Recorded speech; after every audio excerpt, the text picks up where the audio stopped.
Slammers. Hi everyone, I'm Zach Ziegler bringing you Washington Wild Things baseball tonight and for the entirety of the 2016 season as we lead you through this Frontier League season. You're listening to the Washington Wild Things pregame show right here on the MSA Sports Network, your home for everything Washington Wild Things baseball this season. And coming up, going to recap last night's game, which didn't go that well for the Wild Things, losing 5-2. We're going to recap the series as a whole. We're going to take a look at the newest Washington Wild thing, Alex McKeon behind the plate. We'll take a look at him a little later on in the pregame show. Going to take a look at tonight's lineup, tonight's pitching matchup, and the first pitch. It's all coming up right here on the Washington Wild Things pregame show on the MSA Sports Network. Now, as I said last night, didn't go so well for the Washington Wild Things. Lost 5-2 to these Joliet Slammers in Game 2 of this three-game series here in Joliet, Illinois.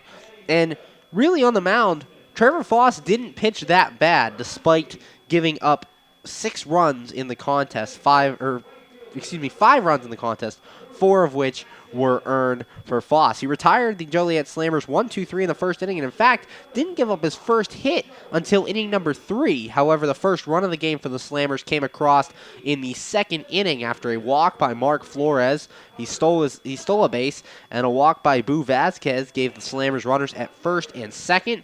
A ground out moved them up to second and third. Then you had a pop out by Joe Staley. Looked like Trevor Foss was going to get out of it. 2 outs, runners at second and third.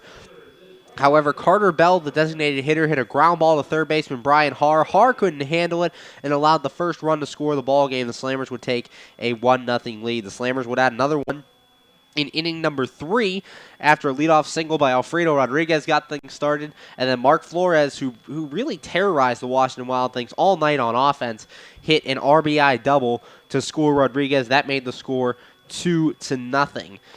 The Slammers would also add 2 more runs in the bottom of the 5th after Trevor Foss hit Alfredo Rodriguez to get on base with 2 outs. Rodriguez stole a base, and Mark Flores once again with the RBI double. He drove in 3 of his team's 5 runs last night. And after his double, Boo Vasquez had an RBI single of his own. And at that point, that made the score, that made the score 4-0 Joliet. The Wild Things would add 2 in the 6th inning, cutting the lead in half as Brian Haar hit his 4th home run of the year, a 2-run shot over the left field wall to cut the lead to 4-2. However, Joliet would add some insurance runs in the top of the 7th as Charlie White led off the inning with a double. A sac bunt by Melvin Rodriguez moved up to third base, and a walk to Alfredo Rodriguez gave the Joliet Slammers runners at first and third with only 1 away. That brought up Mark Flores once again, a sac fly brought in Charlie White and made the score 5-2, and that's where it sat. So as we said, Trevor Foss, he got his 2nd start of the year for the Wild Things through 6 1/3 innings pitched, 3 strikeouts, 2 walks, 6 hits, 5 runs, 4 of which were earned. And the stat line really doesn't tell how Foss pitched. Foss actually pitched very well. He was attacking the corners, didn't walk many batters. The ball was just getting put in play a lot, and the Wild Things fielders weren't able to contain the balls that were hit in play.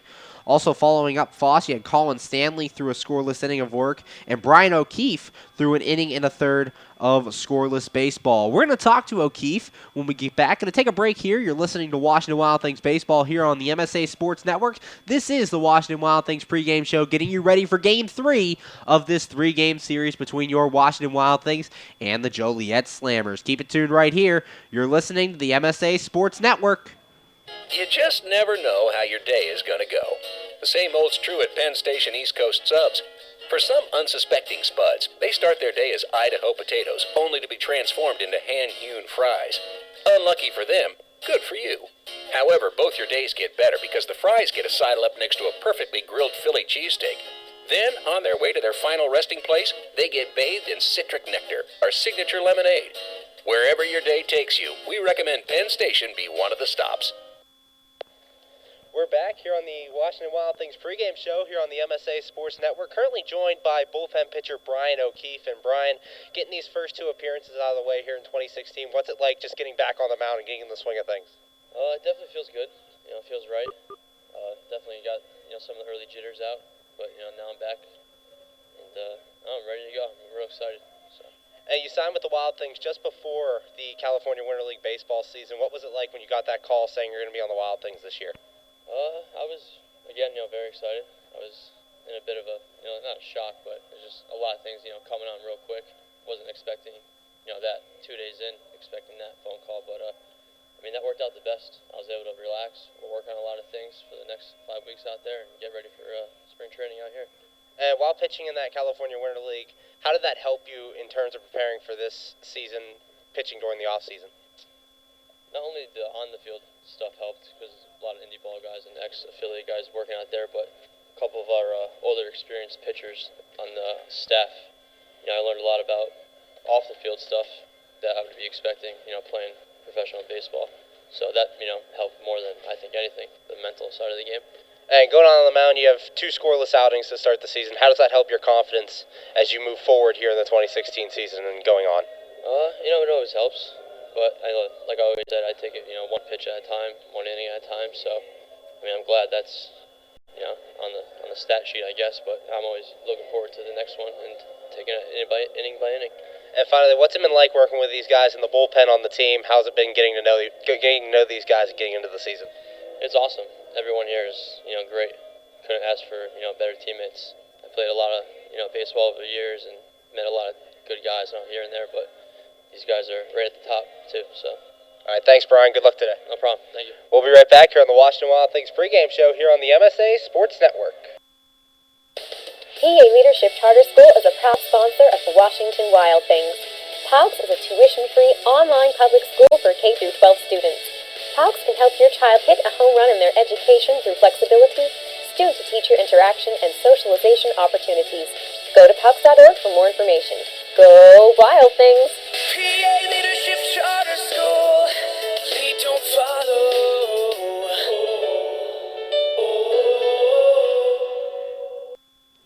We're back here on the MSA Sports Network's coverage of Washington Wild Things baseball. I'm Zach Ziegler, getting you ready for Game 3 of this 3-game series between the Washington Wild Things and the Joliet Slammers. Wild Things trying to salvage a game in this series as they lost the first 2 games here at Silver Cross Field. The first game lost by a score of 6-1, and then losing last night 5-2. But today's a new day. See if they can rebound and take one here from Joliet. Roster move today for your Washington Wild Things. Catcher Kyle Pollock was placed on the disabled list today with an arm injury. He caught the first game of the season for the Wild Things, but was a late scratch in the second game of the year as he had a bicep injury. So he's placed on the disabled list. And coming to the Wild Things, catcher Alex McKeon. McKeon played in the Boston Red Sox organization a year ago in their Class A affiliate, the Greenville Drive, and in 2015 he hit 226 with 1 home run and 2 RBIs in 11 games played. He had 31 at-bats, 7 hits, 1 double in his time in the minor league system. Split time between the full season single A and the short season single A of the Boston Red Sox. So McKeon comes to the Wild Things looking to provide a second catcher for the team, as we've had Eddie Sarando catching the last 4 nights. So looks to provide some depth in that catching position and give some time for Kyle Pollock to get better. So the lineup's being exchanged at home plate. And when we come back after a short commercial break here, we're going to take a look at the starting lineup for both of these teams going into tonight's game. Keep it tuned right here to the Washington Wild Things pregame show here on the MSA Sports Network. How does a 120-year-old company like Henderson Brothers keep up in a world that changes every minute, that keeps throwing curveballs, that flaunts new technology, that demands responsiveness? The answer is simple.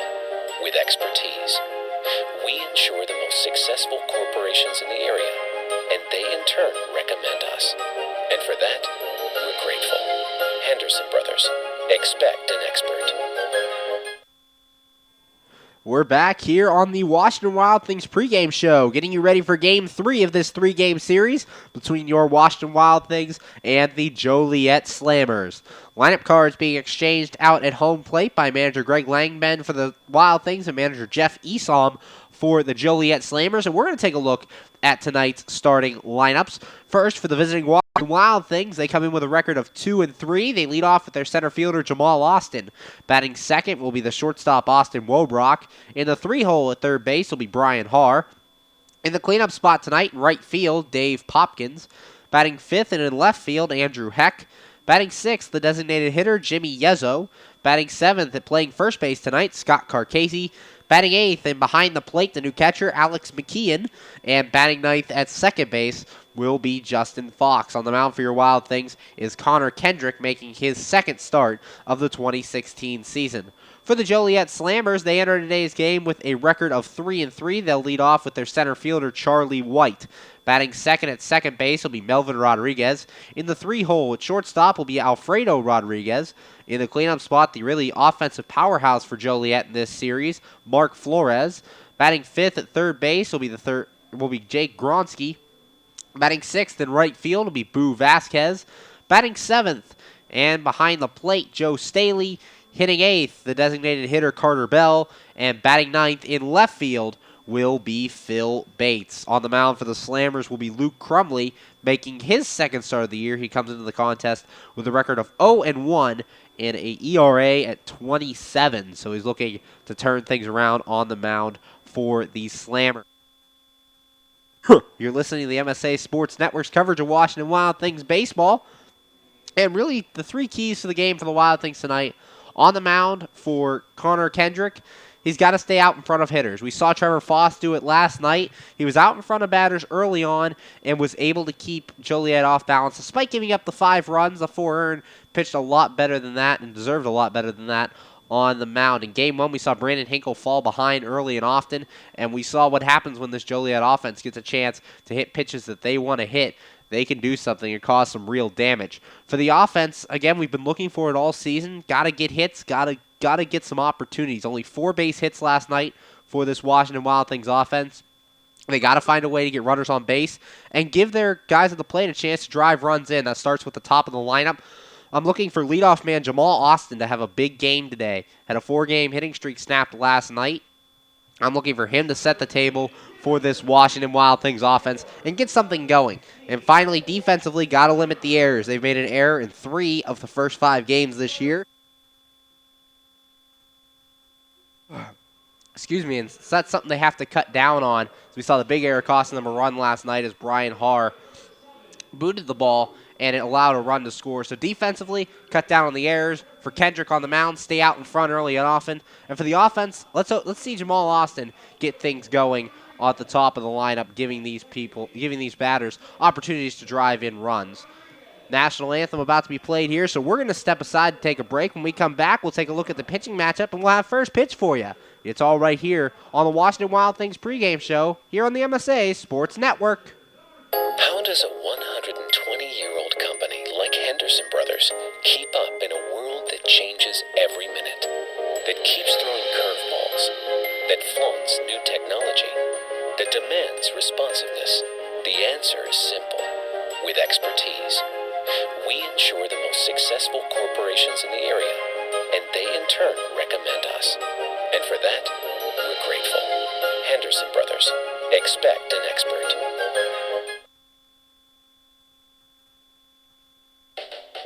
AAA members enjoy 24/7 roadside assistance, exclusive member-only discounts, expert travel assistance, free identity theft protection, and much more. With that AAA card in your wallet or purse, you have the peace of mind, safety, and security that only AAA membership can provide. Already a member? Don't forget to renew. Not a member? Join AAA today at any nearby office or online at AAA.com. AAA, we're always with you. Hi, this is Hines Ward. If you're a high school sports fan, the place to go all year round is the MSA Sports Network. Log on every day to www.msasports.net for the schedules, the scores, the standings, the rankings, and of course, all of the broadcasts includes exclusive Whitfield playoffs and championship action. Anytime, anywhere, always there, the MSA Sports Network. When looking to replace your athletic field, choose ProGrass, first in turf. ProGrass has installed over 500 fields in the U.S. Getting the best artificial turf for your field depends upon both the product and the partner you choose. That's why architects, athletic directors, and players choose the ProGrass Performance System. ProGrass maintains an active presence in the field turf industry as members of the Sports Turf Management Association and the American Sports Builder Association, and is proud to be recognized as a FIFA preferred manufacturer. Call ProGrass today at 866-270-6003 or visit them on the web at www.progressturf.com. Progress, first in turf. We're back here on the MSA Sports Network's coverage of Washington Wild Things baseball, just about ready to get things underway here between your Washington Wild Things and the Joliet Slammers. Taking a look at who the Slammers have on the mound tonight, it'll be Luke Crumley. Crumley in his second start of the 2016 season enters today with a record of 0-1. His ERA very high, 27 from his first start. As we look at the numbers, no strikeouts, 2 walks for Crumley. He allowed 4 hits, 6 runs, all 6 of them earned. He only went 2 innings in his first start of the year. So for Crumley, looking to turn things around on the mound after taking on Normal and giving up 6 runs. A look at the defense here for Joliet. Outfield left to right will be Bates, White, and Vasquez. Left side of the infield held down by Gronsky and Alfredo Rodriguez.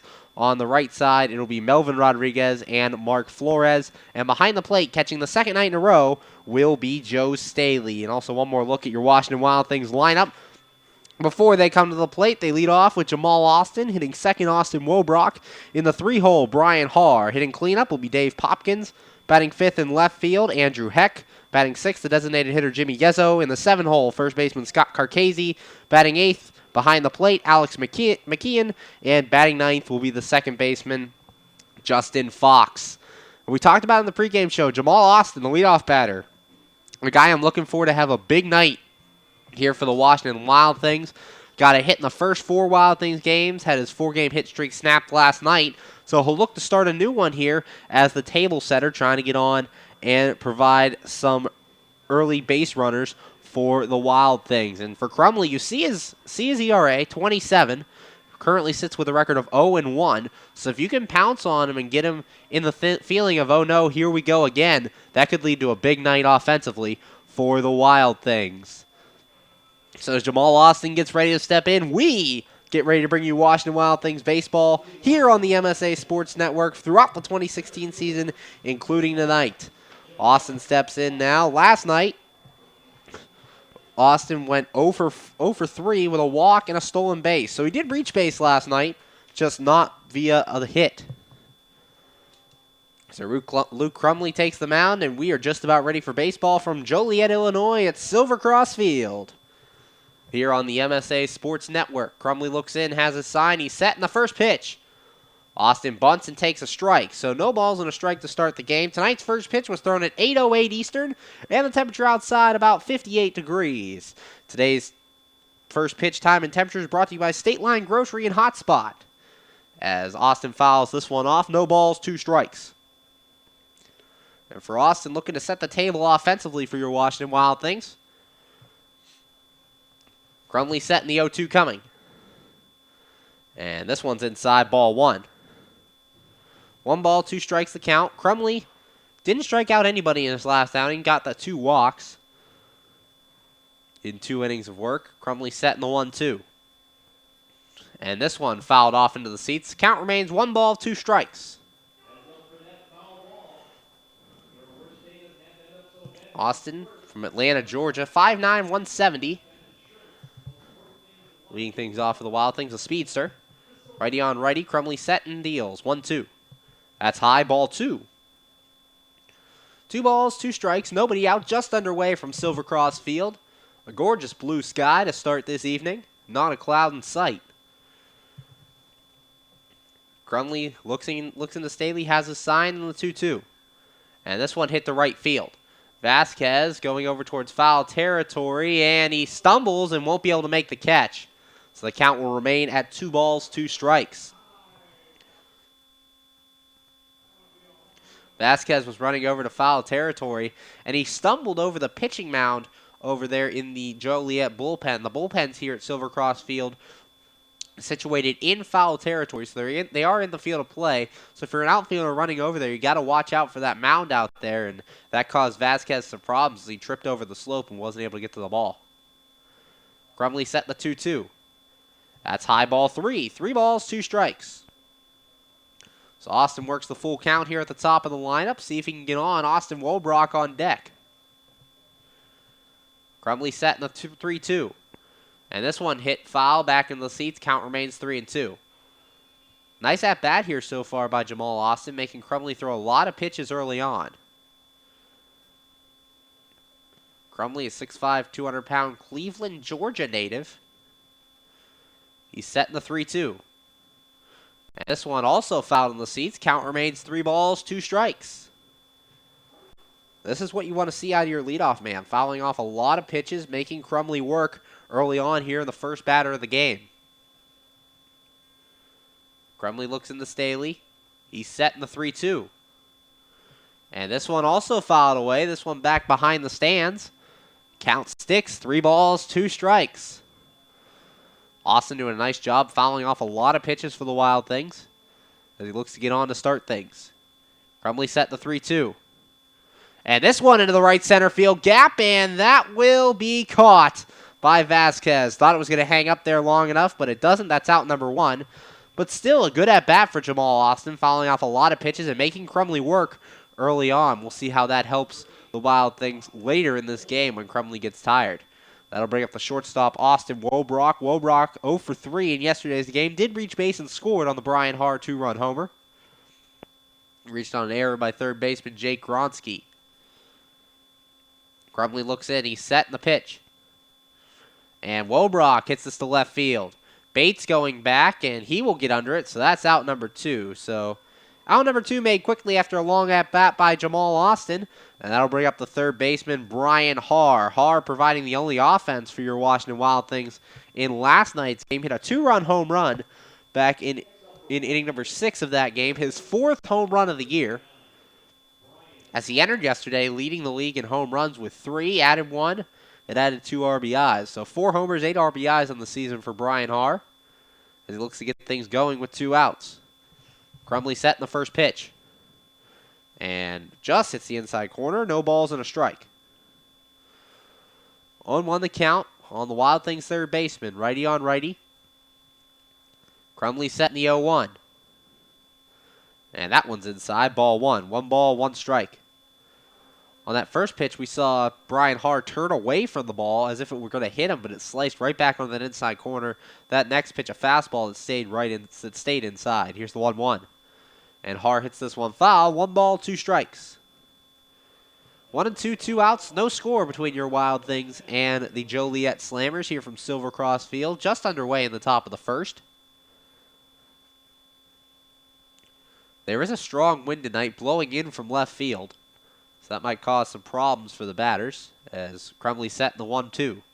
That's in the dirt. 2 balls, 2 strikes. And for Harr, all his home runs this year are to left field, so that wind might neutralize his power out of the 3-hole. See if he can make an adjustment and take it the other way. Crumley set in the 2-2. And this one chopped to the left side.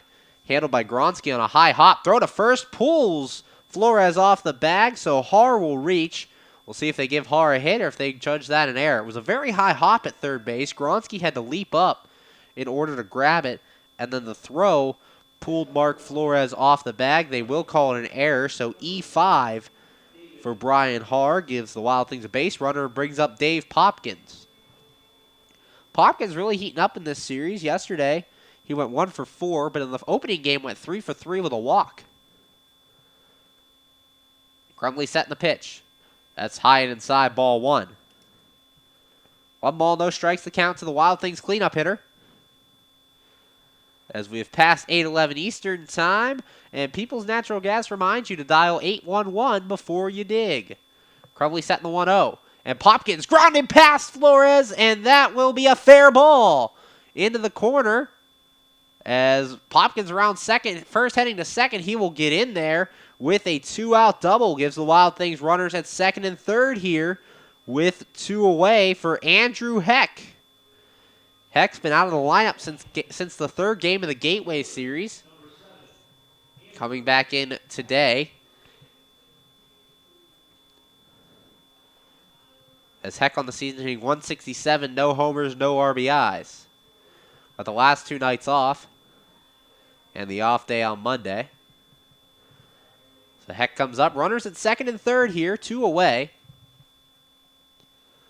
So Crumley set, checks hard at third. Here's the pitch. And that's high and outside, ball 1. 1 ball, no strikes, the count to the Wild Thing left fielder. And on that double, Brian Harr really wasn't running that hard from first base. I don't think he knew that the ball was fair until he saw Popkins running behind him at first. Crumley setting the 1-0. So that's outside, ball 2. As he saw Harr, as he rounded second, he turned around and seemed surprised to see Dave Popkins right there. So he got on his horse and got to third base.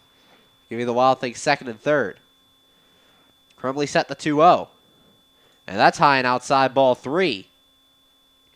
3 balls, no strikes. So after the long at-bat by Jamal Austin to lead off the inning, Austin Wobrock got out on 1 pitch to quickly get 2 away. And then Brian Harr reached on an error, and Dave Popkins doubles. So Wild Things are in business. The pitch to Heck. A 3-0's in there. 3 balls, 1 strike. 3-1 the count for Andrew Heck, righty on righty. Heck, a veteran to this Wild Things team. Crumley set. Here's the pitch. And this one's fouled away. So the count goes full. 3 balls, 2 strikes. 3 and 2, 2 outs. No score between the Wild Things and the Joliet Slammers. However, Wild Things threatening with runners at second and third here and 2 away. On deck would be the designated hitter, Jimmy Yezzo. Crumley set the pitch. And Heck pops this one up. Will it get to the seats? Staley going over, and he will run out of room. So the count remains 3 balls, 2 strikes.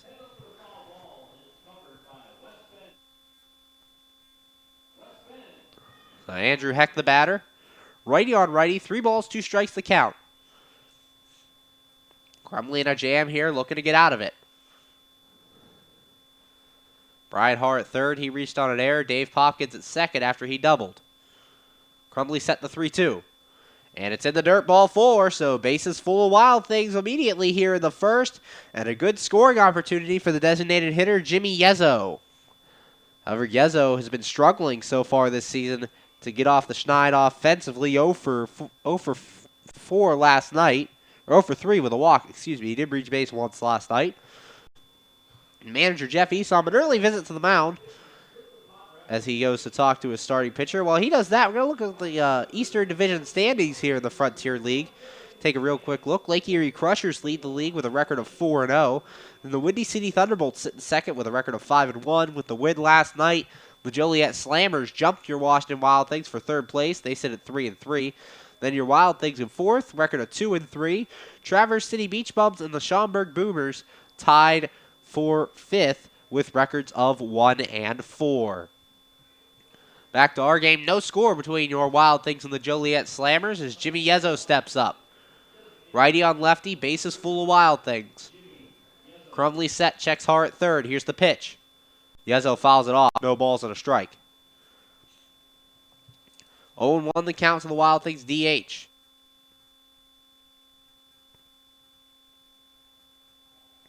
Crumley looking into Staley for his sign.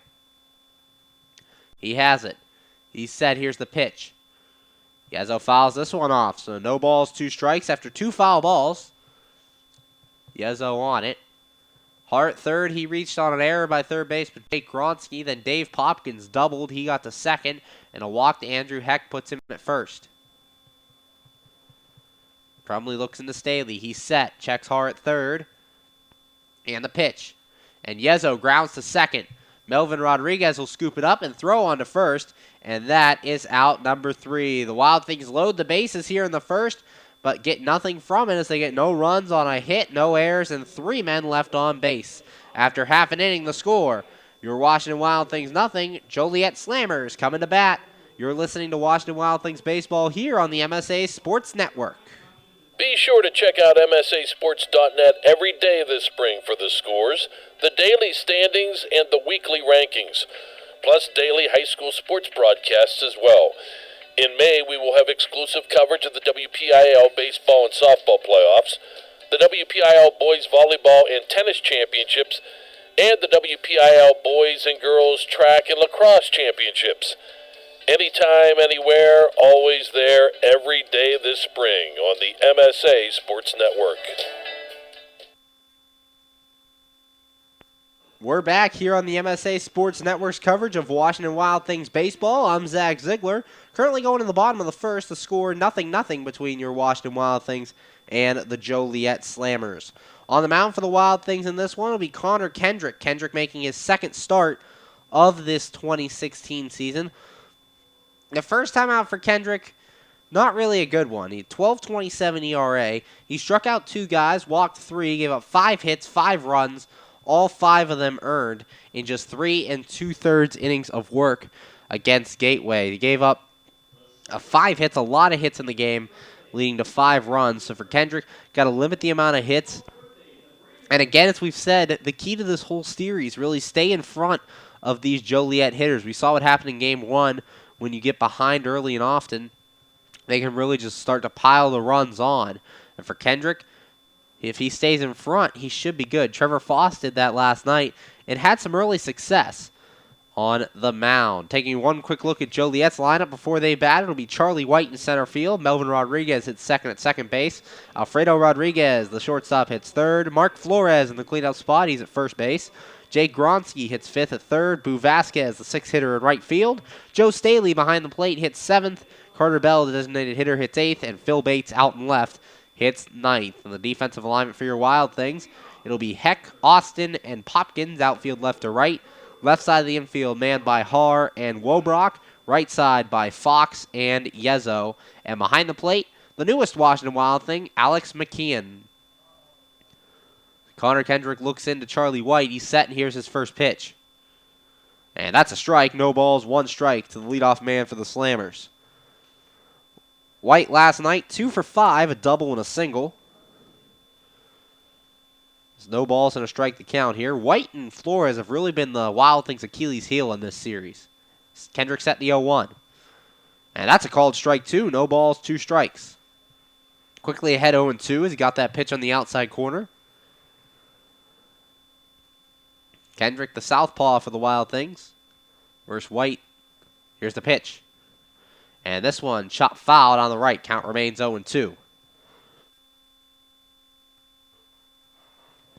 And Kendrick last time out, a little wild on the mound. As we see the 3 walks in just 3 2/3 innings of work. So if he can keep his control today, he'll be more effective on the mound. See if he can do that. 1 ball, 2 strikes the count. Kendrick set, the 1-2 coming. And that's in the dirt, ball 2. It's count even to Charlie White here, 2-2. Nobody out, bottom of the first, no score between your Wild Things and the Joliet Slammers. Here from Silver Cross Field, Kendrick set, the 2-2 coming. And that's outside, ball 3. The 3 balls, 2 strikes as Kendrick goes full on the first hitter.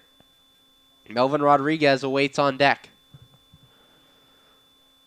Lefty on lefty. As Kendrick looks into McKeon. He has his sign. He kicks and deals. And this ball popped up to center field. Austin Wobrock going out. He'll make the catch. And there's 1 away here in the bottom of the first. That'll bring up the second baseman, Melvin Rodriguez. Melvin Rodriguez last night, 0 for 4. Did have a sack bunt on the day and also struck out. Melvin in this series, not really a threat offensively to the Wild Things, but has done some great work on defense. In the first game especially, robbing John Zesnewski of a bases-loaded single that would have scored at least 2 runs. Cut that one down. Has also made some nice plays in the field as the first pitch is a called strike. No balls and a strike on Melvin Rodriguez. And sometimes you don't have to do it all at the plate. You can do it in the field and help your team out defensively rather than on the offensive side of the ball. And Rodriguez has done just that in this series as the 0-1 is also on the corner of the plate. No balls, 2 strikes.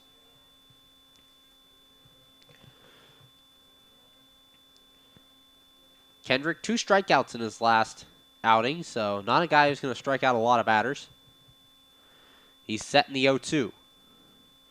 Outside, couldn't get him to chase. 1 ball, 2 strikes. 1-2 the count. One out here at Silver Cross Field. Kendrick set in the 1-2. Checks his swing, but this one's outside. 2 balls, 2 strikes the count.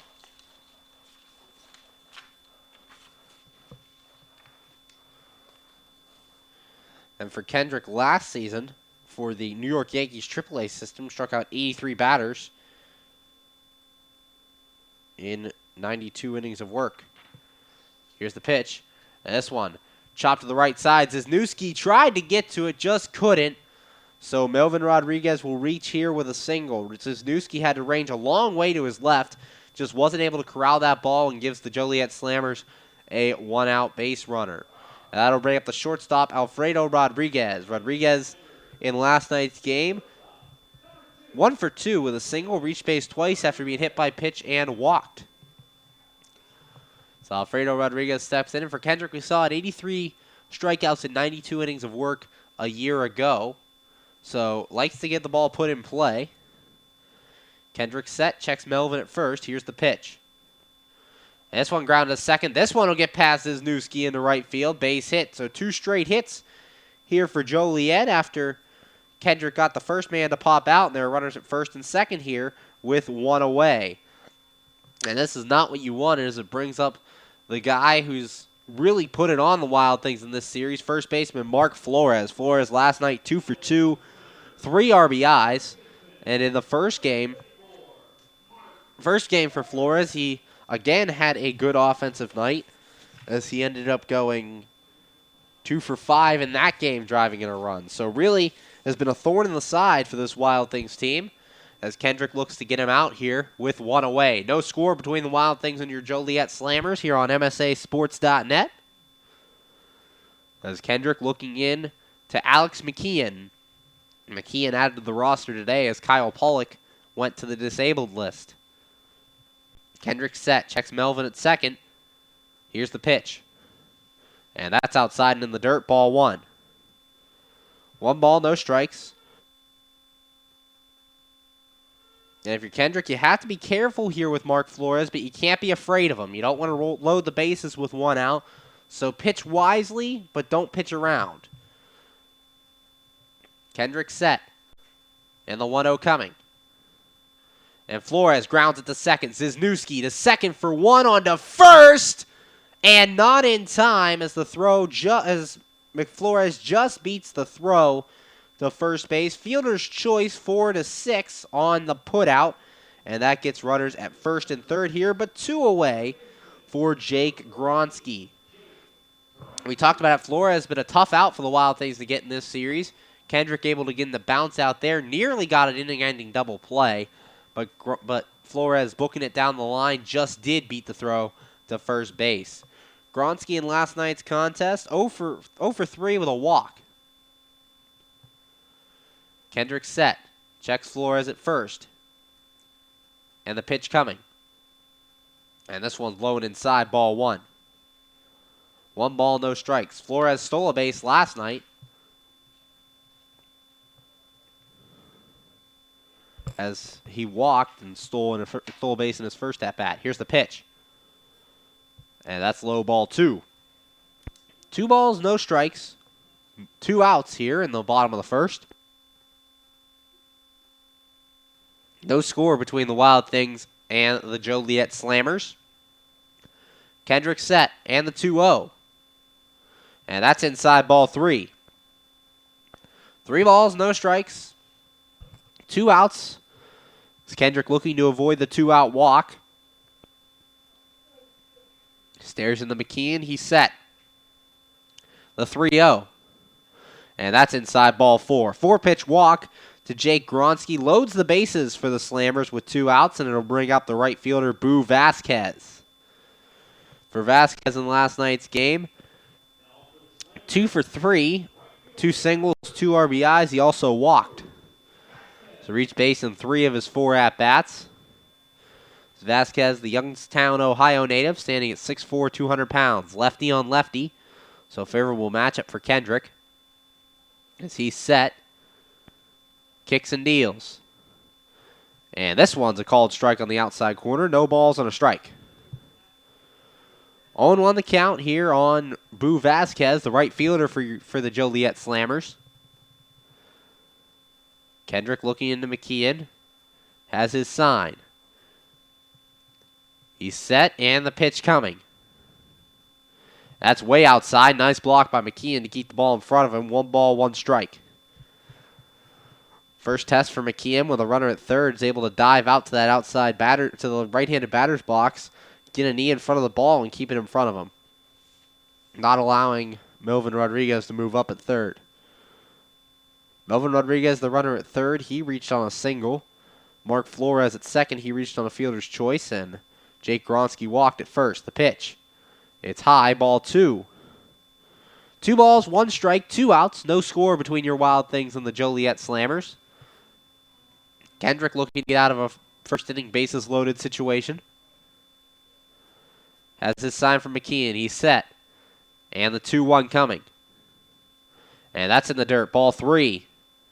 3 balls, 1 strike here is Kendrick in danger of walking in the first run of the game. Kendrick walked 3 in his last outing in 3 2/3 innings. As he looks to battle back in this at-bat. Kendrick looking in, he's set. And the 3-1 coming. And this one fouled away, so count goes full 3-2. On deck for Joliet, catcher Joe Staley, if they get to that point. But right now, Kendrick trying to focus on the batter Vasquez. Melvin Rodriguez at third, Mark Flores at second, Jake Gronsky at first for the Slammers. Kendrick set. And the 3-2 coming.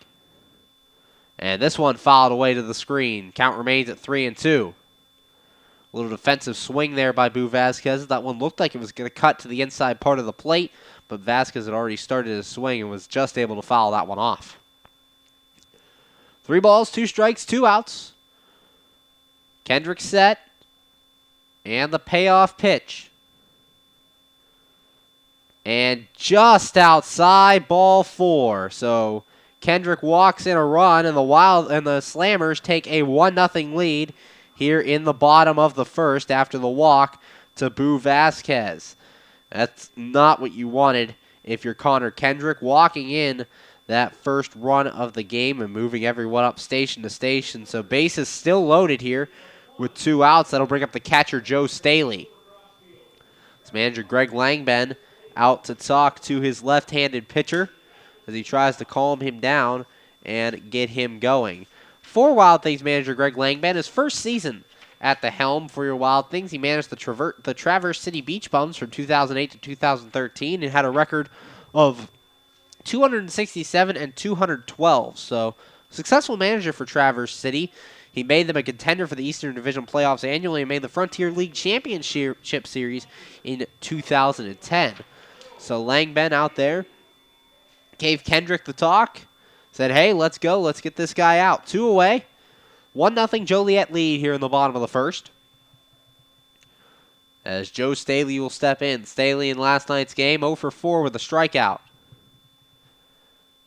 Kendrick looks into McKeon, he's set, here comes the pitch. And that's inside, ball 1. 1 ball, no strikes, the count to the Joliet catcher. Your Washington Wild Things look to get out of this with just allowing the 1 run. Kendrick set. Here's the 1-0. And it's popped up. McKeon going back. Will it get into the stands? Yes, it will, as McKeon runs out of room. 1 ball, 1 strike.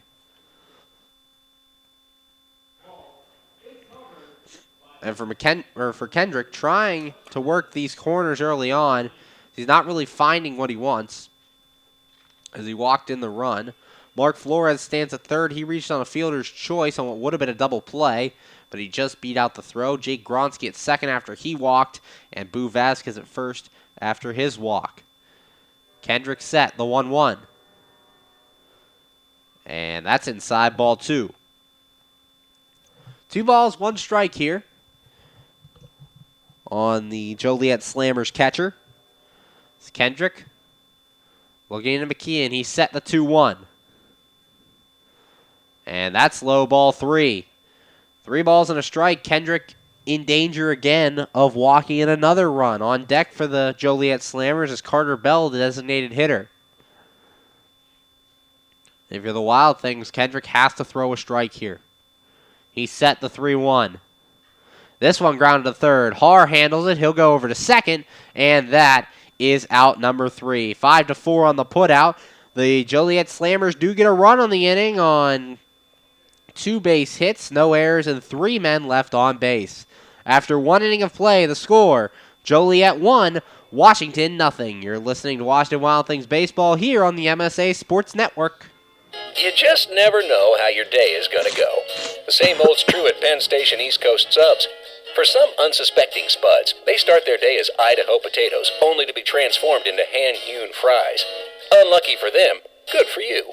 However, both your days get better because the fries get a sidle up next to a perfectly grilled Philly cheesesteak. Then, on their way to their final resting place, they get bathed in citric nectar, our signature lemonade. Wherever your day takes you, we recommend Penn Station be one of the stops. We're back here on the MSA Sports Network's coverage of Washington Wild Things baseball. I'm Zach Ziegler, taking you through the entire 2016 season. Top of the second here from Silver Cross Field. Your Wild Things down 1-0 to the Joliet Slammers. The Wild Things had an opportunity in the first inning as they loaded the bases with 2 men out after Brian Har reached on an error, followed by a Dave Popkins double and an Andrew Heck walk. But Jimmy Yezzo grounded out to second base to end the threat for the Wild Things. So they're coming back here in the bottom of the second, down by 1. Joliet Slammers loaded the bases in their half of the first inning, and they were able to capitalize as Connor Kendrick walked in the first run of the ball game. So Joliet leads this one 1-0. And hey fans, you know you can receive $100 when you open a new checking account with Clearview Federal Credit Union. Visit them at clearviewfcu.org for more details. Due up for your Wild Things in this half inning, Scott Carcasey, Alex McKeon, and Justin Fox. As we get ready to get things going here at the bottom of the second.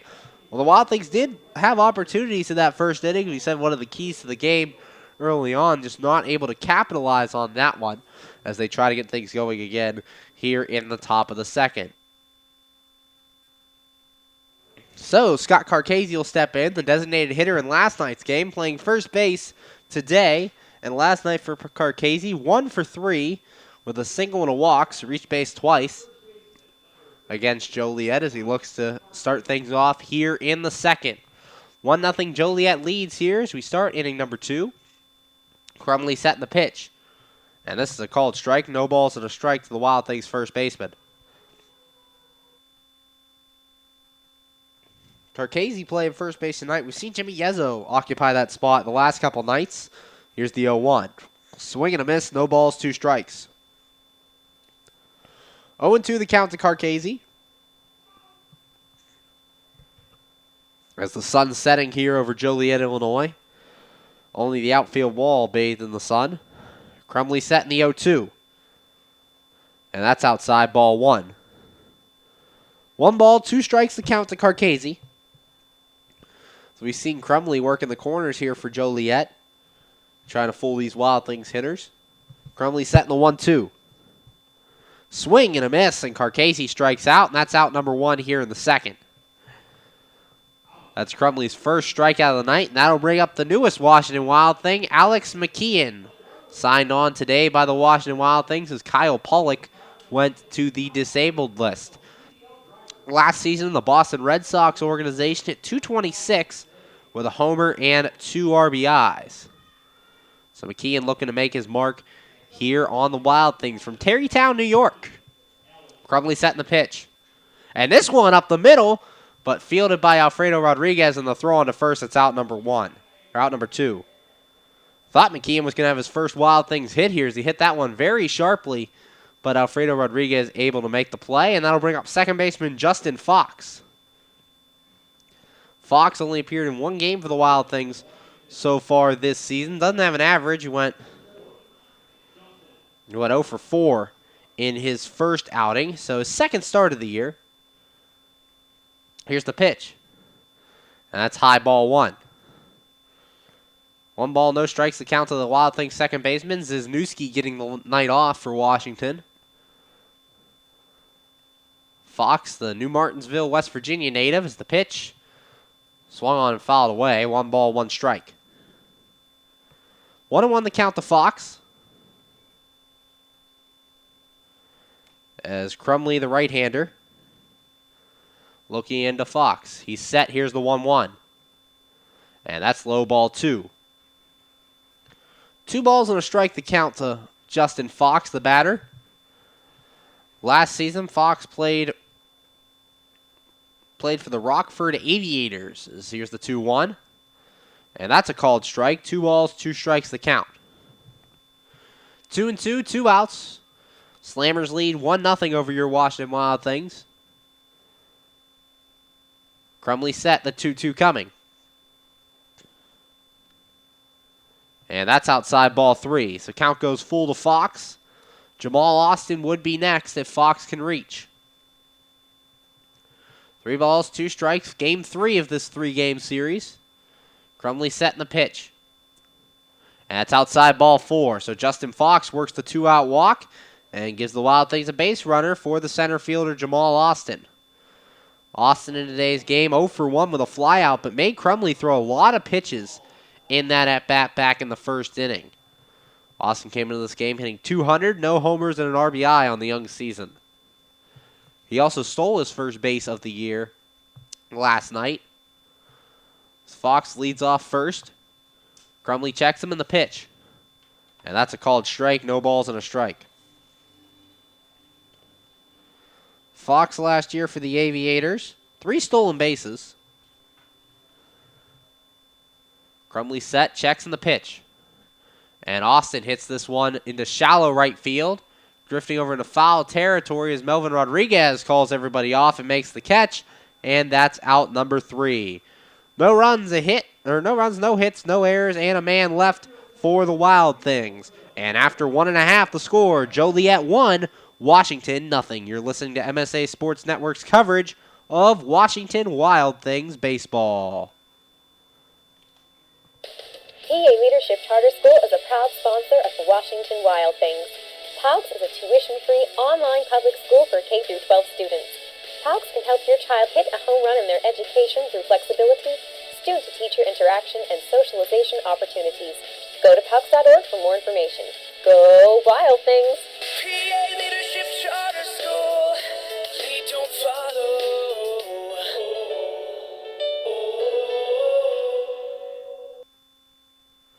We're back here on the MSA Sports Network's coverage of Washington Wild Things baseball. Going to the bottom of the second, the Joliet Slammers lead this one 1-0. Connor Kendrick on the mound, his second inning of work. Back in the first inning, started out okay, got Charlie White to pop out, then allowed 2 straight singles to Melvin Rodriguez and Alfredo Rodriguez. Almost got the inning-ending double play, wanted to from Mark Flores, but the ground ball to second. Fox flipped to second and couldn't. The return throw to first was not in time as Flores beat it out. Then Jake Gronsky walked to load the bases, and with Boo Vasquez batting in 2 outs, Kendrick walked in the first run of the ball game as Vasquez walked, and he got Joe Staley to ground out to third to end the inning. So Kendrick looking for a better start here at inning number 2, as it'll be Carter Bell, Phil Bates, and Charlie White due up for the Slammers.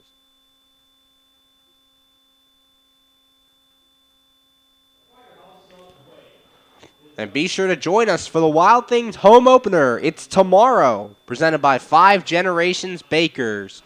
Your Washington Wild Things will be back at Consol Energy Park tomorrow night, 7:05 first pitch. So come out to support your Washington Wild Things as they open their home half of the schedule, taking on the Lake Erie Crushers on Friday at 7:05. Game 2 will be Saturday at 7:05, and Game 3 Sunday at 5:05. All 3 games can be heard right here on the MSA Sports Network if you can't make it out to the ballpark. So listen here or come out and enjoy some Wild Things baseball. It's a great time at Consol Energy Park. Kendrick setting the first pitch. And this one's popped in the seats foul. No balls and a strike on the designated hitter, Carter Bell. Bell last night, 1 for 4. Reached base 3 times. Reached twice on errors by third baseman Brian Harn. Also singled. Kendrick set the 0-1. Checks his swing. Did he go around? No, says the field umpire. 1 ball, 1 strike. 1-1 the count. Nobody out here. Joliet leads 1-0 over your Wild Things in the bottom of the second. As Connor Kendrick, the lefty, versus the right-hander, Phil Bates. Or Carter Bell, excuse me. The pitch. Fly ball to left field and deep. Heck going back. And this ball will bounce off the top of the wall. Heck gains control of it and will throw it into the infield to Wobrock. But that gives the Joliet Slammers a leadoff base runner as Carter Bell doubles and is on base for Phil Bates. Thought that ball was going to have enough carry to get out of here. Just bounces off the top of the wall. So Joliet has a runner in scoring position here in the second inning. That'll bring up Phil Bates. Bates last night 0 for 4 with a strikeout. Joliet leads 1-0 here. A leadoff base runner for the Slammers as Carter Bell doubled. Kendrick looks in. He's set. Checks second. And the pitch. And this one lined past the diving Austin Wobrock into left field. A base hit. So the Slammers have runners at first and third here to start things in the second inning. And not what you want if you're the Wild Things, as Joliet getting chances early on. They already lead 1-0, and now their center fielder, Charlie White, steps in. Wobrock, a nice effort to try to catch that one just past his outstretched glove out at shortstop. As that'll bring up White. White popped out to short in his last at-bat. Kendrick could really use that here. Brian Haar in at third base. The middle infielders at double play depth, and Scott Carcasey holding on at first. Here's the pitch. Bunted, and this will get the job done and might even get more. It will, as Charlie White, a bunt single, drives in another run for the Slammers, and they now lead 2-0 with runners at first and second. Charlie White, just a perfectly placed bunt, and is able to get that runner home and able to beat it out himself, as Kendrick had to go off the mound to try to cover as Scott Carcasey tried to get the ball, and the throw to first wasn't in time. Justin Fox covered as he ran over from second. So that brings up Melvin Rodriguez. Rodriguez singled in his first at-bat. Joliet leads 2-0 here in the bottom of the second. Kendrick checks second, the pitch. Melvin bunting, and this one will go foul behind the plate. No balls and a strike.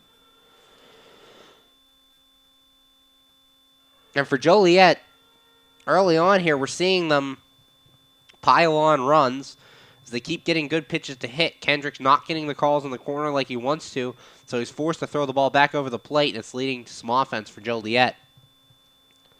Kendrick checks Bates at second, the pitch, and it's a called strike. No balls, 2 strikes to count. 0-2, 1 run in this inning for Joliet as Carter Bell scored after doubling. Kendrick looks into McKeon. He has his sign. He's set in the 0-2 coming. After he checks second, kicks and deals. That's low, ball 1. 1 ball, 2 strikes the count on the Joliet Slammers second baseman. Rodriguez, we talked about his defensive play in the opening of the broadcast, bringing some offense tonight. Kendrick set, the 1-2 coming. That's way outside. It'll get behind McKeon to the backstop. And that'll move runners up to second and third now with nobody out. The bad situation just got worse for Connor Kendrick as he throws the wild pitch, forcing the runners to move up. 2 balls, 2 strikes. With nobody out in the bottom of the second, Wild Things down 2. It's 2-0 Joliet. Kendrick looks into McKeon. He has his sign. He's set. Checks third and the pitch. Swing and a miss. And that's the first strikeout of the day for Connor Kendrick. And the first out here in the second. That'll bring up the shortstop, Alfredo Rodriguez. Rodriguez singled his first time up. Slammers lead 2-0 here in the bottom of the second from Silvercross Field in Joliet, Illinois. You're listening to the MSA Sports Network. I'm Zach Ziegler. Alfredo came into this game doing pretty well offensively at .333 on the onset of this game. Kendrick set as the infield's in the first pitch.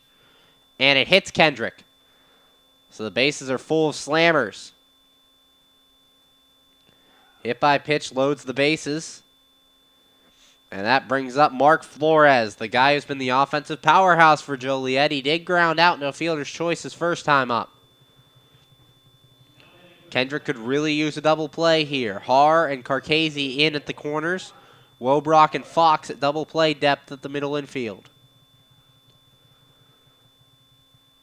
That pitch just got away from Kendrick and hit Rodriguez square in the back. Kendrick set.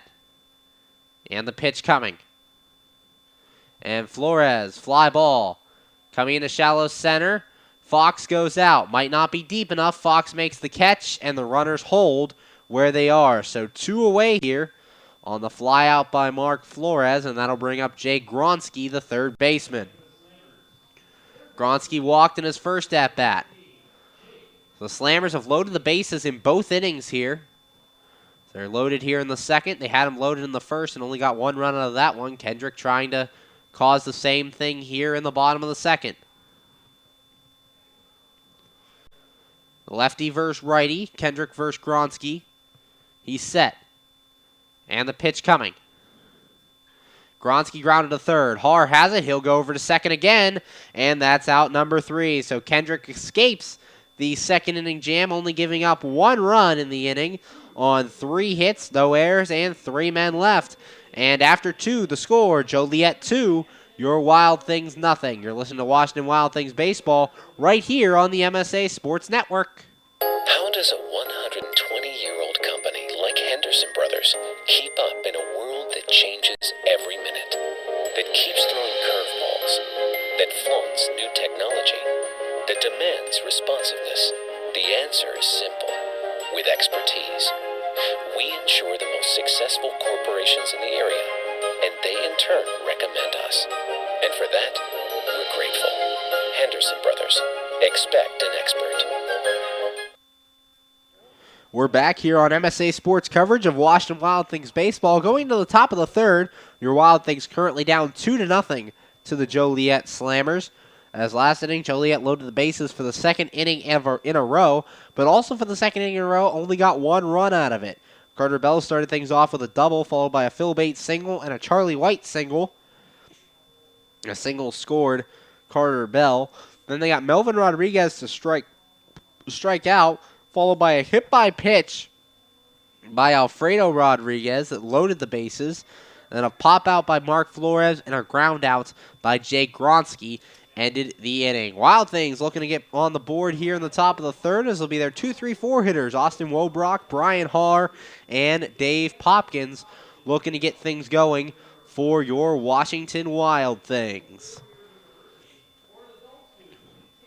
And fans, every Thursday night game during the 2016 season is Thirsty Thursday at Consol Energy Park, and it's all being brought to you by Frankie Eyes Bar and Grill, located by the Meadows Casino on Route 19. Join them to enjoy food and drink specials after the game, and don't forget, Thursday's feature is Buck Beverages, both beers and sodas. Consol Energy Park's first Thirsty Thursday will be on May 26th, when the Wild Things take on the Windy City Thunderbolts. That's the last game of this upcoming homestand. Opening day tomorrow night, 7:05 from Consol Energy Park. Wild Things taking on the Lake Erie Crushers. Crumley setting the pitch. And Wobrock hits this one foul off to the left, but this will go into the lawn. No balls and a strike. Spotty Thursday night crowd here at Silver Cross Field in Joliet, Illinois, as the Wild Things wrap up this 3-game series with the Slammers. Crumley set in the 0-1. And Wobrock hits this one to center field. Charlie White going a couple of steps to his right, and he'll make the catch. That's out number 1. So quickly 1 away, and that'll bring up the third baseman, Brian Haar. Haar reached base his first time up. Reached on an error by third baseman Jake Gronsky. As Haar hit a high chopper over there to third base, Gronsky had to jump to make the play, but then his throw over to first base was not in time, and it pulled Flores off the bag. Crumley set in the pitch. That's low and outside, ball 1. 1 ball, no strikes, 1 out. Joliet leads 2-0 over the Washington Wild Things. So Crumley looks in, he's set in the 1-0. And that's low, ball 2. 2 balls, no strikes. Har leads the team in home runs with 4, hitting .222 coming into this game. 4 homers, 8 RBIs for the Wild Things third baseman. And we talked about the wind. It was blowing hard in from left field earlier. It's kind of slow now as the 2-0 is high and outside, ball 3. 3 balls and no strikes. All of Har's home runs this year towards left field. Crumley setting the 3-0. Swing and a miss, 3 balls and a strike. A nice hack by Brian Har. So that one was on the outside part of the plate and up by the letters. 3-1 the count, 1 away. Righty on righty. Crumley kicks and deals. And that's outside, ball 4. So a 1-out walk to Har. He reaches base for the second time today and gives the Wild Things a 1-out base runner. And that'll bring up the cleanup hitter, Dave Popkins. Popkins out in right field tonight. He doubled in his first at-bat. And we talked about it coming into the series. Popkins hadn't really got it going offensively, didn't do much in the Gateway Series. Went 3 for 3 in the opening game here in Joliet. Here's the pitch, and that's high, ball 1. We saw him last night. Popkins finished the day going 1 for 4. So kind of getting it going offensively here in the Joliet series, and that's a good sign for the Wild Things. Currently setting the 1-0. That's outside, ball 2. But this is a guy a year ago who led the team in home runs and RBIs. Had 20 home runs last year and 46 RBIs. And if he can get going in the middle of this Washington Wild Things order and start producing some runs for these Wild Things, they're going to be in good shape. That's what you want for your middle hitters. Brian Har and David Popkins, if they can consistently drive in runs for the Wild Things, the Wild Things are going to be a good team this year. They just have to get some table setters going as Jamal Austin and Austin Wobrock, the 1 and 2 hitters, got to start getting on base more so they can drive them in. Crumley setting the 2-0. It's inside, ball 3. 3 balls, no strikes, the count to Popkins. Popkins a switch hitter batting left against the right-hander Crumley. Crumley setting the 3-0. And that's a called strike. 3 balls and a strike. That one was right down the middle. Crumley had to throw a strike in there, so he didn't walk him on 4 pitches. Crumley looks into Staley, has his sign, he's set, and the 3-1. And that's outside, ball 4. So 2 straight walks, and the Wild Things have runners at first and second here with 1 away for left fielder Andrew Heck. Heck, as we said, last 2 nights off, as he last played in Game 3 of the Gateway Series on Sunday, hitting 167 on the year, no homers, no RBIs. He walked his first time up. Crumley set, checks Har at second. Here's the pitch.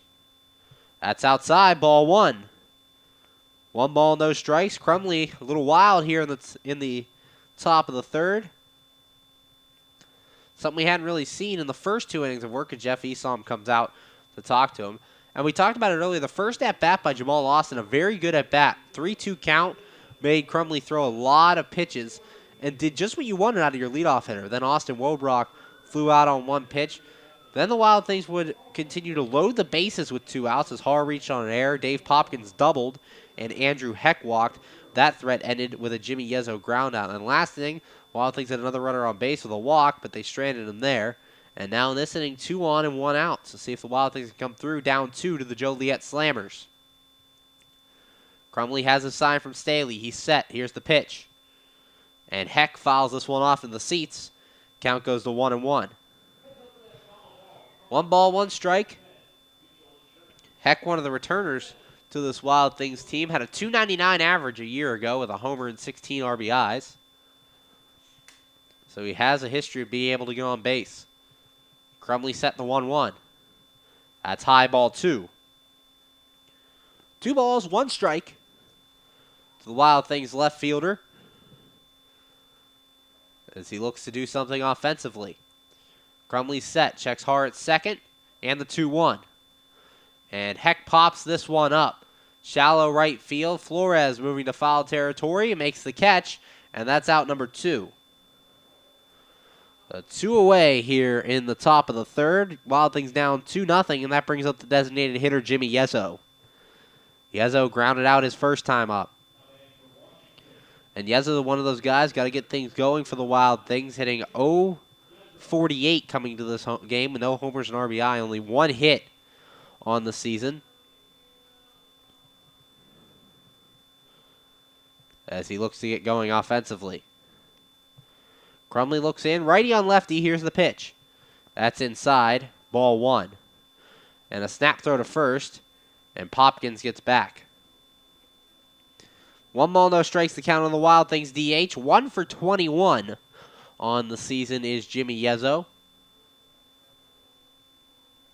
As it'd be a big if he can come through here. Crumley set. The 1-0 coming. And Yezzo pops it up. Gronsky coming in, and he camps under it and makes the catch. And that is out number 3. The Wild Things do get 2 on in the inning on no hits, no errors. They leave 2 and can't score any after 2.5 to score. Joliet Slammers 2, Washington nothing. You're listening to Washington Wild Things Baseball here on the MSA Sports Network. AAA members enjoy 24/7 roadside assistance, exclusive member-only discounts, expert travel assistance, free identity theft protection, and much more. With that AAA card in your wallet or purse, you have the peace of mind, safety, and security that only AAA membership can provide. Already a member? Don't forget to renew. Not a member? Join AAA today at any nearby office or online at AAA.com. AAA, we're always with you. We're back here on MSA Sports Network's coverage of Washington Wild Things Baseball. I'm Zach Ziegler, taking you through the entire 2016 Washington Wild Things season, bringing you all the action. It can be all heard right here on the MSA Sports Network. Connor Kendrick on the mound, trying to have a clean inning here. The Joliet Slammers loaded the bases in the first 2 innings of play, but only got 2 runs out of it, as Kendrick has gotten into jams and been able to work out of it, limiting the damage. Due up for the Slammers this inning will be Boo Vasquez, Joe Staley, and Carter Bell. So every Friday night, fireworks night at Consol Energy Park. Enjoy a spectacular fireworks display after all Friday Night Wild Things home games during the 2016 season. That includes the home opener tomorrow night, 7:05 p.m. first pitch. Chase Cunningham on the mound for your Wild Things to kick things off at Consol Energy Park as they take on the Lake Erie Crushers to start the season. Friday, Saturday, Sunday against the Crushers. Then 2 off days for your Wild Things, Monday and Tuesday, before they play a doubleheader against Windy City on Wednesday and finish up that 3-game series with a game on Thursday. So Wild Things get ready to open the Consol Energy Park home part of their schedule, as now coming in will be Boo Vasquez. Vasquez walked his last time, gets an RBI on the walk as the bases were loaded. One of the easier RBIs he'll get on the season. Vasquez for the Slammers entered this game second on the team with a .375 average as Kendrick set in the pitch. That's way inside, ball 1. 1 ball, no strikes to the Slammers left fielder. Slammers lead 2-0 here over the Wild Things in the bottom of the 3rd. Kendrick set in the 1-0. This one hit hard and fair down the right field line going into the corner. Vasquez around first. He's heading to second. Now he's rounding second. He's thinking 3. The throw in is not going to be in time. And Boo Vasquez in there with a leadoff triple to start things off here in inning number 3. So right away, Kendrick back in another jam. No outs, runner at 3rd. And that'll bring up the catcher, Joe Staley. Staley grounded out his last time. Joliet threatening again, up 2-0. And for Connor Kendrick, he just got to calm down. He's a little wild in the first inning, allowed a couple hits in inning number 2, and now here in inning number 3, starts off allowing another base hit. He's just got to relax, and hopefully he's able to get out of this. The Washington Wild Things infield comes in. You see Har and Wobrock going over signs on the left side of the infield. Fox and Carcasey handling the right side. All in on the grass here. Vasquez the runner at 3rd. Kendrick set. Here's the pitch. And this one hitting the left field. Heck going back. He'll make the catch. tagging and scoring from third will be Boo Vasquez, so Joliet now takes a 3-0 lead here in the bottom of the third, and that'll bring up the designated hitter, Carter Bell. As Staley flies out to left, Bell today 1 for 1 with a double. He scored a run. Wild Things down 3 as Joliet has scored in each of the first 3 innings of this contest. Bell, the designated hitter all 3 nights, entered this game batting average of .286, no homers, 5 RBIs. Kendrick setting the pitch, and that's low, ball 1. 1 ball, no strikes to the Joliet DH. Lefty on righty. Kendrick setting the 1-0. And this one popped up. This will get into the seats foul. 1 ball, 1 strike. 1-1 the count as McKeon gave chase, but he had no shot. For Kendrick on the mound, giving up 3 runs here through the first 3 innings of work. As in the first inning, walked in the first run of the game after loading the bases. In the second inning, was an RBI single by Charlie White that drove in the run. And here in the third, a sac fly by Joe Staley drove in Boo Vasquez. So that pitch by Kendrick was a ball, 2 balls, 1 strike.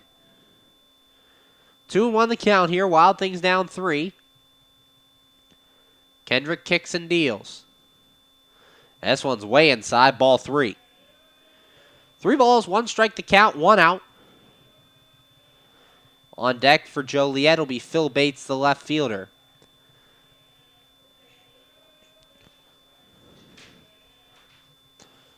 Kendrick has his sign. He's set the 3-1, and that's outside, ball 4. So 1 out walk. Joliet has another base runner, and that'll bring up the left fielder, Phil Bates. Bates on the day, 1 for 1. He singled in his first at-bat. And for Bates, struggled offensively last night as he came 0 for 4. Entered this series only hitting 188, now hitting 220, or now hitting 167 as that average dropped a little bit. Bates looks to get going offensively. Kendrick setting the pitch. And it's slow, ball 1. 1 ball, no strikes. Kendrick is giving up 3 runs through the first 2 1/3 innings pitched. He's set, checks Bell at first. And the pitch coming. And this one's slap foul. 1 ball, 1 strike. 1-1 the count as it goes over the stadium. We're just about an hour and a half south of the city of Chicago here in Joliet, Illinois. Kendrick set, checks first. And the pitch coming. And that's way inside, ball 2. 2 balls and a strike to count to Bates. Bates last year, returner to this Joliet Slammers team from Lawrenceville, Georgia. Kendrick set, checks first, and throws over there. But Bell is back. Carter Bell reached on a walk after the sac fly by Joe Staley scored the 3rd run of the game for the Slammers. Here's Kendrick's pitch. Swing and a miss, 2 balls, 2 strikes. 2-2 the count on the Joliet Slammers left fielder. Wild Things down 3 here in the bottom of the third. Kendrick set, checks Bell, and the pitch coming. And this one hit the left field, hooking foul, and it will land in the lawn area. So the count remains 2-2.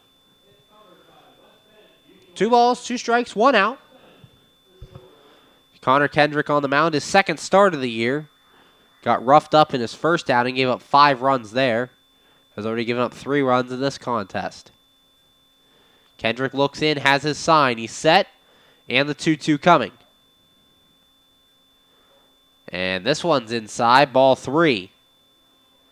3 balls, 2 strikes, 1 out. Joliet leads 3-0 here in the bottom of the third. Carter Bell at first, he reached on a walk. Kendrick set the 3-0. There goes Bell, and this one's fouled, or 3-2, and this one's fouled away. Bell took off on that 3-2 pitch with 1 out as Bates fouled it off. Count full here. Connor Kendrick on the mound. The newest Wild thing, Alex McKeon behind the plate. Kendrick set, checks first, and the 3-2 coming. There goes Bell again, and again, this one fouled away. So Carter Bell over there at first getting a little workout here. With one away, as it's twice he's taken off for second base.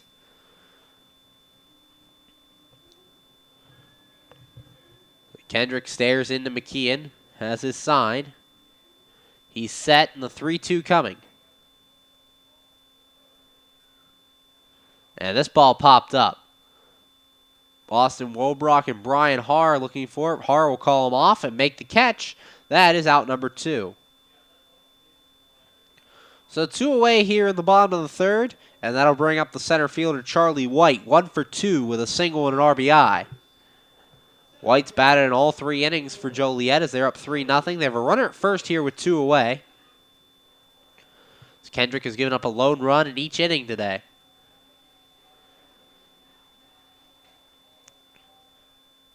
Kendrick set, checks Bell at first and the pitch. And that's a called strike, no balls and a strike. 0-1 the count on the Slammer center fielder. White, one of the Achilles heels to the Wild Things in this series. Kendrick setting the throw over to first, and Bell's back. Last night, 2 for 5, and in the first game of this series against the Wild Things, Bell reached base in all 5 at-bats, went 3 for 3 with 2 walks. So White's been a tough out for the Wild Things. Kendrick set, there goes Bell, throw over, they got him picked off. Carcasi's throw to second is in time, and that'll be out number 3. Caught stealing by Phil Bates, goes 1-3 to 6, and that will end the inning. 1 run for the Slammers on 1 hit, no errors, and nobody left on. After 3 innings of play here, the score, Joliet 3, your Washington Wild Things nothing. You're listening to Washington Wild Things baseball right here on the MSA Sports Network.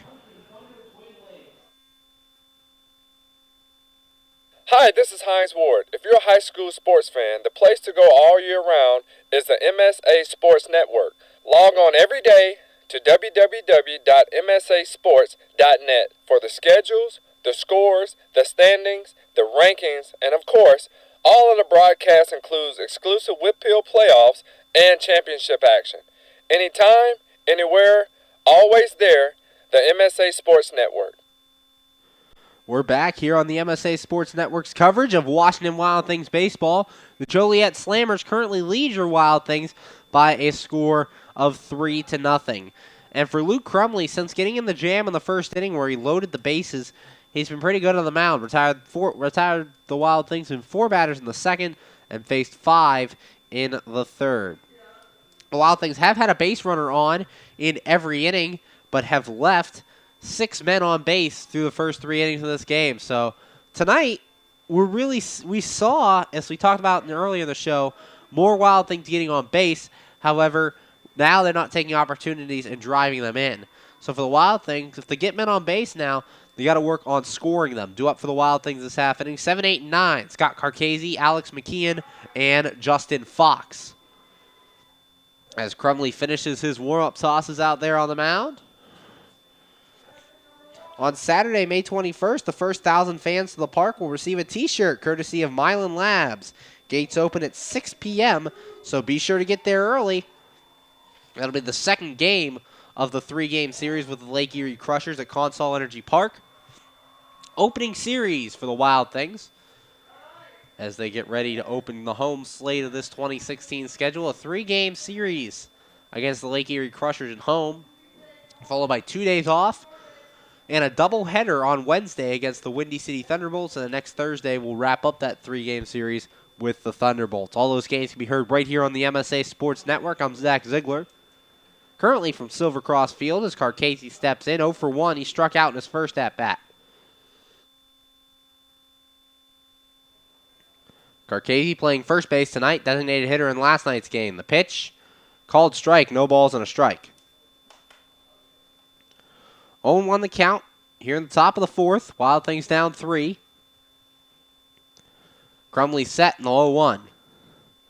And that's low. Ball 1. 1 ball, 1 strike to count. to Carcasey. Crumley set in the 1-1 coming. And that's a called strike. 1 ball, 2 strikes. 1-2 the count. Carcasey entered this game. 167, no homers, and 1 RBI. Crumley looks in, has his sign. He's set in the 1-2. That's outside, ball 2. 2 balls, 2 strikes, nobody out. Carcasey, the left-hander. Normally the team's designated hitter. Getting a chance in the field tonight at first. Crumley set the 2-2. That's inside, ball 3. 3 balls, 2 strikes, nobody out. Justin Fox, the batter, on deck for the Wild Things. And the Joliet Slammers currently in the shift. The second baseman out in right field, the 3-2. And that's inside. And the count sticks at 3-2. So it's 2 balls, 2 strikes. Excuse me, now the count full. No, that is ball 4. Some confusion on the field as Carcasey draws the walk. I think the umpire forgot how many balls there were. It was 3-2, and that pitch was inside. And Carcasey, a little bit of confusion. But they get things cleared up. Carcasey gets the walk, and that'll bring up Alex McKeon. McKeon 0 for 1 today. The newest Wild Thing signed on today as Kyle Pollock goes to the disabled list. All right, now manager Jeff Isom coming out to discuss things with the home plate umpire. There was some confusion on the field about the count. It sat at 3-2, and a pitch inside was ball 4, but Carcasey looked confused as to the count. So did the home plate umpire. There's Jeff Isom out there talking about it right now. Isom, in his 3rd season managing the Slammers after leading them to a 42-54 record a year ago. So the 3rd-year manager will go back to the dugout now as Carcasey on first with a leadoff walk, and that'll bring up McKeon. McKeon playing the Boston Red Sox organization last year, hit .226 in single A, a homer and 2 RBIs. Crumley set the pitch to McKeon. Swing and a miss. No balls and a strike. 0-1 the count. Here the new Wild Things catcher.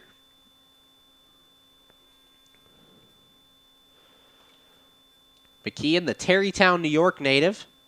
Stands in at 6'2", 215 pounds. Crumley looks in. He's set. And the 0-1. And that's way inside. Ball 1.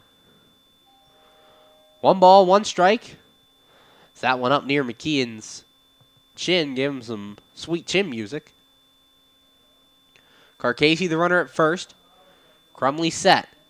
The 1-1 to McKeon. Swing and a miss. 1 ball, 2 strikes. 1-2 the count.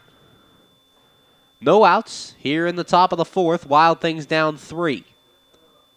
Joliet leads at 3-0 from Silver Cross Field. Crumley looks in.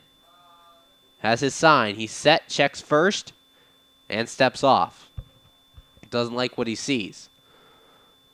Sunset falling here over Silver Cross Field as the sun going behind the horizon. And the lights coming on here at Silver Cross. He's set in the 1-2. Checks a swing. It's in the dirt. Ball 2. 2 balls, 2 strikes. Nobody out. Wild Thing with a base runner on in all 4 innings. Have failed to score him yet. As Alex McKeon looking for his first Wild Things hit. Crumley set. The 2-2. And this one up the middle. That's a base hit for Alex McKeon. So he starts his Wild Things career 1 for 2. And there's runners at first and second here for the Wild Things with nobody out. And as we said, another opportunity for the Wild Things early on as Joliet has action in their bullpen. And I'll bring up Justin Fox. Fox walked in his last at-bat. So runners at first and second here. Alex McKeon, his first Washington Wild Things hit, signed on today as catcher Kyle Pollock went to the disabled list. McKeon nearly had a hit in his first at-bat as he rocketed one up the middle, but Alfredo Rodriguez positioned perfectly, took a couple steps to his right to rob him. Here's the pitch from Crumley. Fox bunting, and this pitch is a pitch out here, nothing going on. 1 ball, no strikes to count to Justin Fox. Corners playing in as they're expecting a sacrifice bunt from Fox. Carcasey at second, McKeon at first. Fox squares, and we're going to have a sac bunt. Here's the pitch. And Fox pops this one up foul. 1 ball, 1 strike. That one coming up towards the sweet level. So 1 ball, 1 strike. Nobody out. Justin Fox the batter, righty on righty. Runners at first and second. Fox squaring around looking for the sac bunt. Here's the pitch. And he pulls the back, and it's high, ball 2. 2 balls, 1 strike. 4th inning in a row, the Wild Things have had runners on base, have yet to capitalize as they're down 3-0. But they look to come through here in the 4th. Crumley set. The 2-1. And gets the bunt down. Not very good. Crumley fields, and he'll get the out at third base. So Carcasey cut down at third. Good defensive play by the pitcher. McKeon moves up to second, and Fox reaches to first on the fielder's choice. 1-5 on the putout, and that'll bring up Jamal Austin, the center fielder. So runners just switch positions as it's first and second now with 1 away for Jamal Austin. Austin today 0 for 2.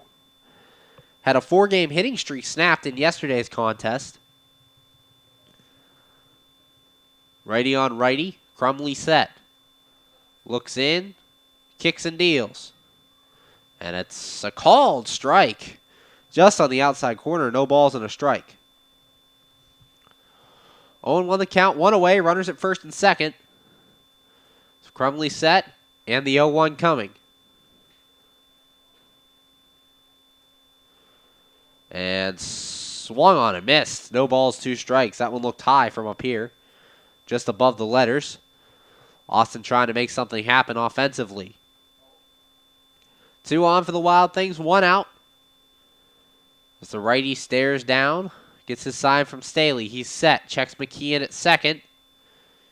And the pitch. That's high, ball 1. 1 ball, 2 strikes to count to Austin. And we see McKeon at second base kind of jumping around out there. McKeon, no stolen bases a year ago.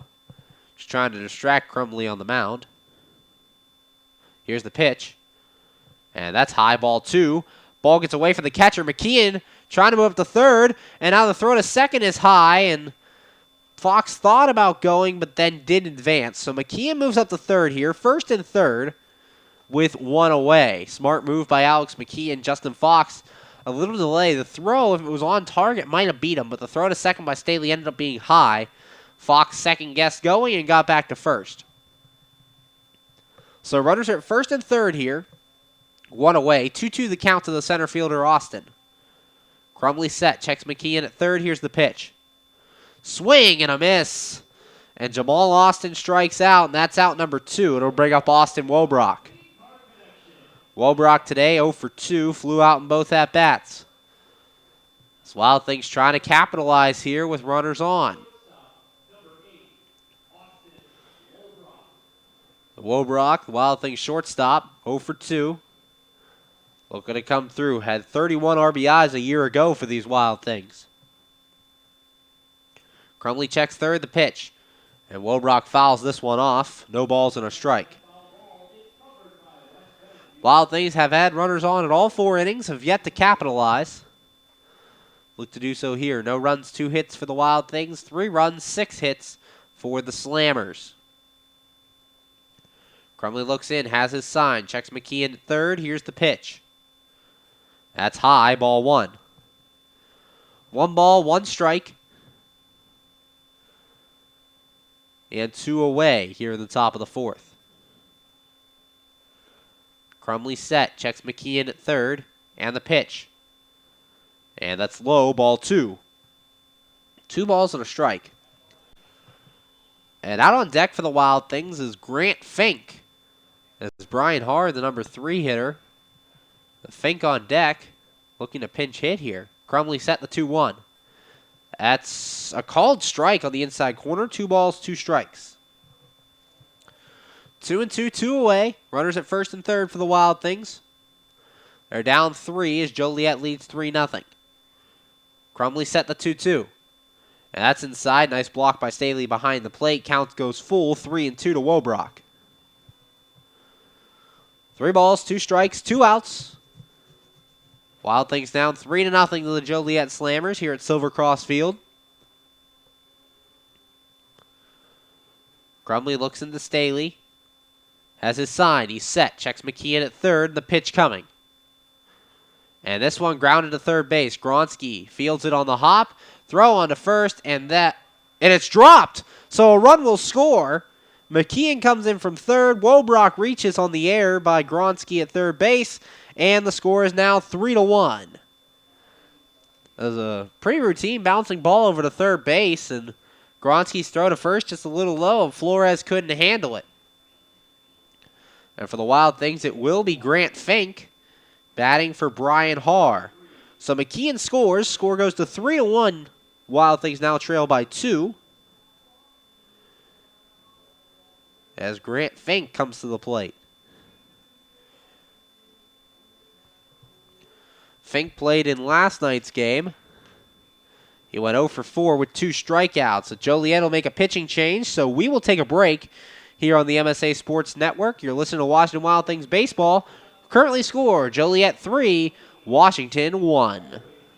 When looking to replace your athletic field, choose ProGrass, first in turf. ProGrass is installed over 500 fields in the U.S. Getting the best artificial turf for your field depends upon both the product and the partner you choose. That's why architects, athletic directors, and players choose the ProGrass Performance System. ProGrass maintains an active presence in the field turf industry as members of the Sports Turf Management Association and the American Sports Builder Association, and is proud to be recognized as a FIFA preferred manufacturer. Call ProGrass today at 866-270-6003 or visit them on the web at www.progressturf.com. ProGrass, first in turf.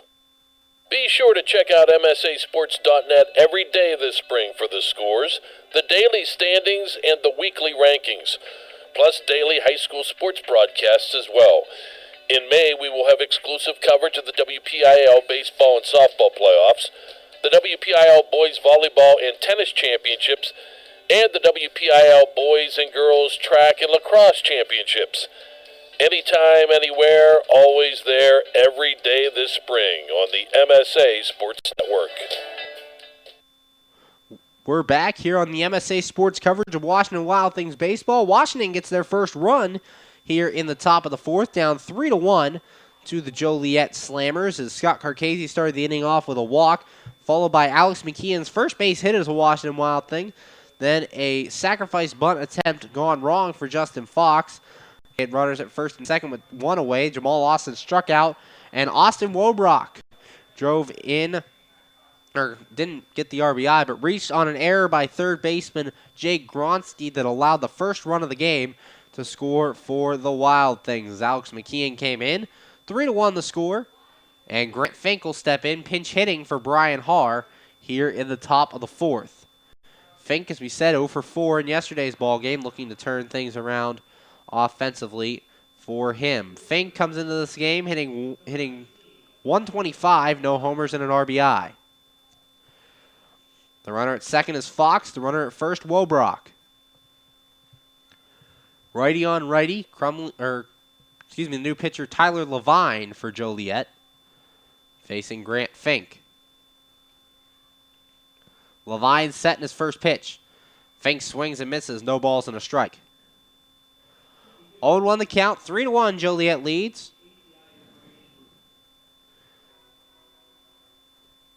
Oh, 1, 2 away.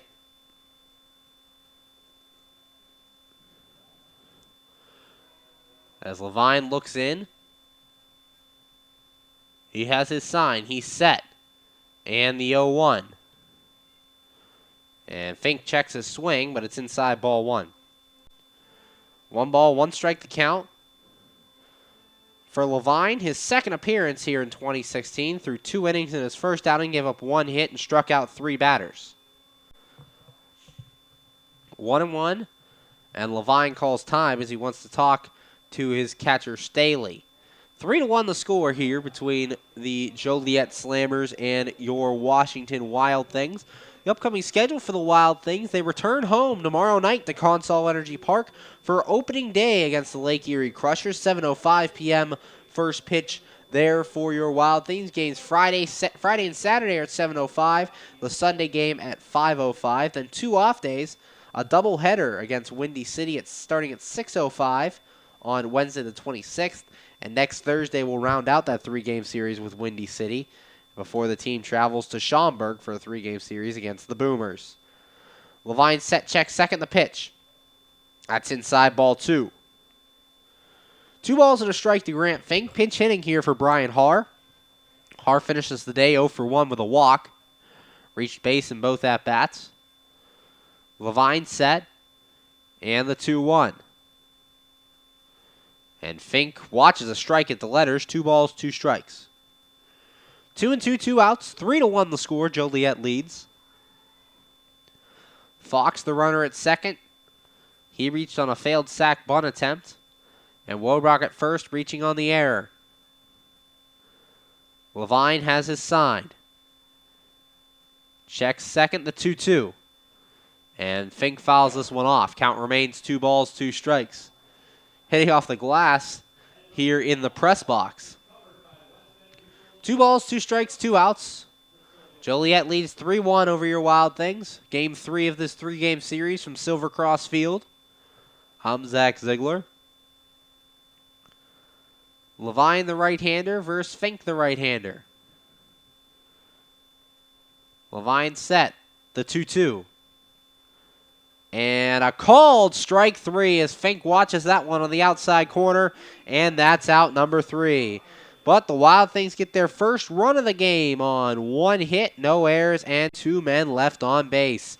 After 3.5, the score, Joliet 3, Washington 1. You're listening to the MSA Sports Network's coverage of Washington Wild Things baseball. How does a 120-year-old company like Henderson Brothers keep up in a world that changes every minute, that keeps throwing curveballs, that flaunts new technology, that demands responsiveness? The answer is simple. With expertise, we ensure the most successful corporations in the area, and they in turn recommend us. And for that, we're grateful. Henderson Brothers. Expect an expert. We're back here on the MSA Sports Network's coverage of Washington Wild Things baseball. I'm Zach Ziegler. The Wild Things get their first run in the top of the 4th as they now trail 3-1 to the Joliet Slammers.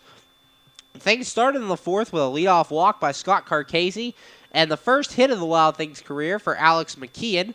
Then Justin Fox, trying to sacrifice them two over to second and third, had a bunt that went too hard right to the mound as pitcher Crumley was able to throw out the runner Carcasey at third. So left first and second with 1 away. Then Jamal Austin struck out, and Austin Wobrock grounded the ball to third, but a low throw by Jake Gronsky to first base allowed the first run of the game to score for the Wild Things.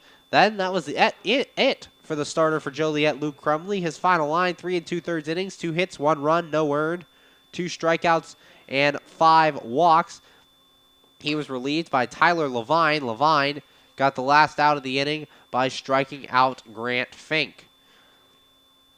And due up for the Slammers in this half inning, be the top of the order, Charlie White, Melvin Rodriguez, and Alfredo Rodriguez. White was batting in the bottom of the third. When Phil Bates tried to steal second and was picked off.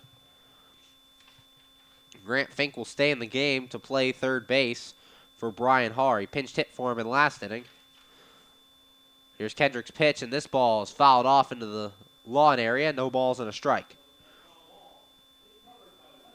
Charlie White was up in the bottom of the third, as we said, with Carter Bell on first base, Bell tried to steal and got caught as Kendrick picked him off. The 0-1. That's outside ball 1. 1 ball, 1 strike. Nobody out, bottom 4. Joliet leads 3-1. For White, as we said, an offensive juggernaut in this Joliet lineup. The 1-1. Low ball 2. Ended up going 3 for 3 in the first contest with 2 walks, reached base 5 at times, and last night went 2 for 5. So White's been a tough out for the Wild Things, has another base hit today, and is really driving things offensively for these Joliet Slammers. And after this game for the Slammers, they will go to Traverse City to take on the Beach Bums. Here's the pitch. White squaring around and pulling the bat back as that ball's out inside, 3 balls and a strike. For a 3-game series with the Beach Bums, May 20th through the 22nd. And then they come back home to take on the Schaumburg Boomers, May 24th to the 25th. And then travel out to Windy City to take on the Thunderbolts the 27th through the 29th. Kendrick set in the 2-1, or 3-1. This is a called strike, 3 balls, 2 strikes.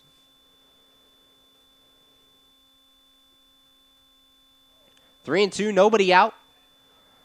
Wild Things down 2, 3-1. Joliet leads. The pitch, and this one fouled in the seats. Count goes 3 and 2.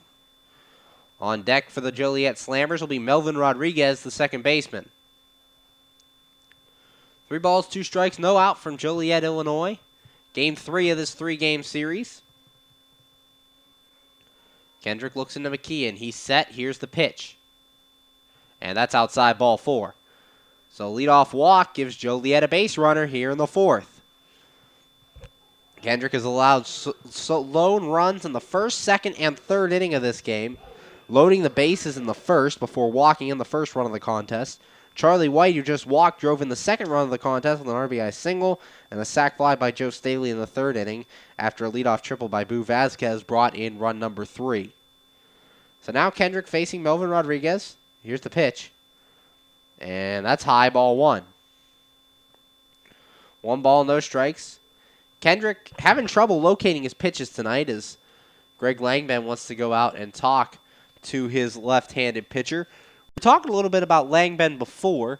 He said he managed Traverse City from 2008 to 2013. Even took them to the Frontier League Championship in 2010.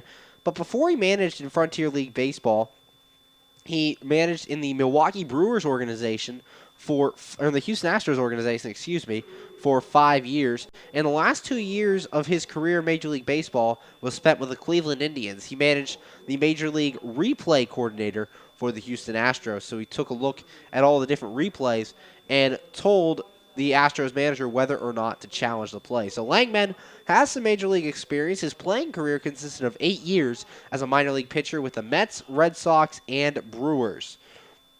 So Langman spent some time in Major League Baseball, now here with the Wild Things. Kendrick set in the 1-0. And that's high, ball 2. 2 balls, no strikes. And Langman, he just wants his players to play hard. Says they play hard, do what they need to do, they can get some wins.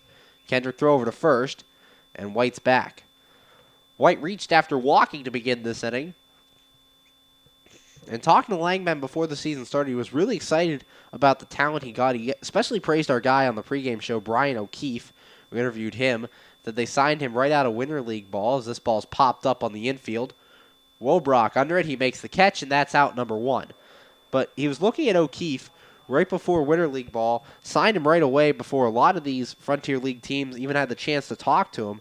And Langman was just really excited about the talent on this team and told me if we can play to our potential, we have a shot this year at being a very good Frontier League team.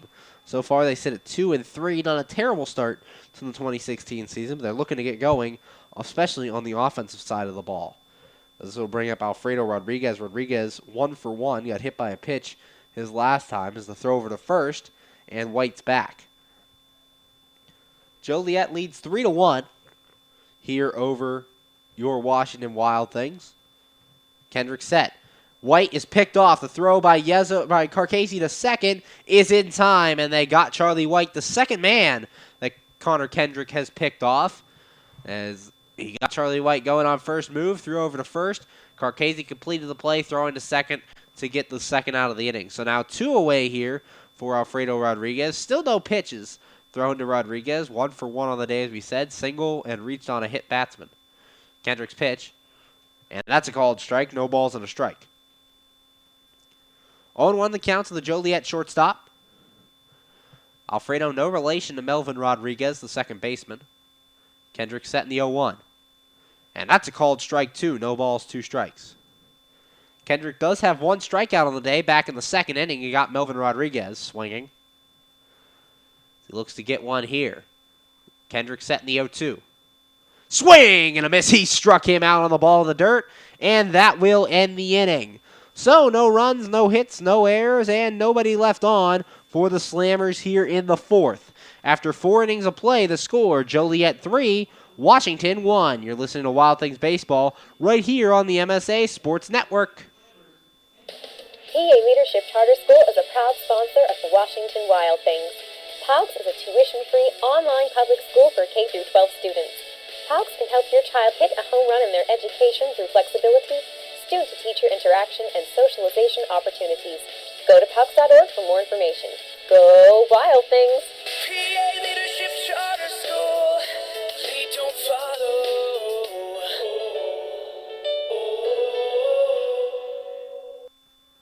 We're back here on the MSA Sports coverage of Washington Wild Things Baseball, getting ready to start the top of the 5th. Your Wild Things currently down 3-1 to the Joliet Slammers. Connor Kendrick able to keep the Slammers off the board for the first time in this ball game as he gave up 2 lone runs in the first, second, and third innings of this one.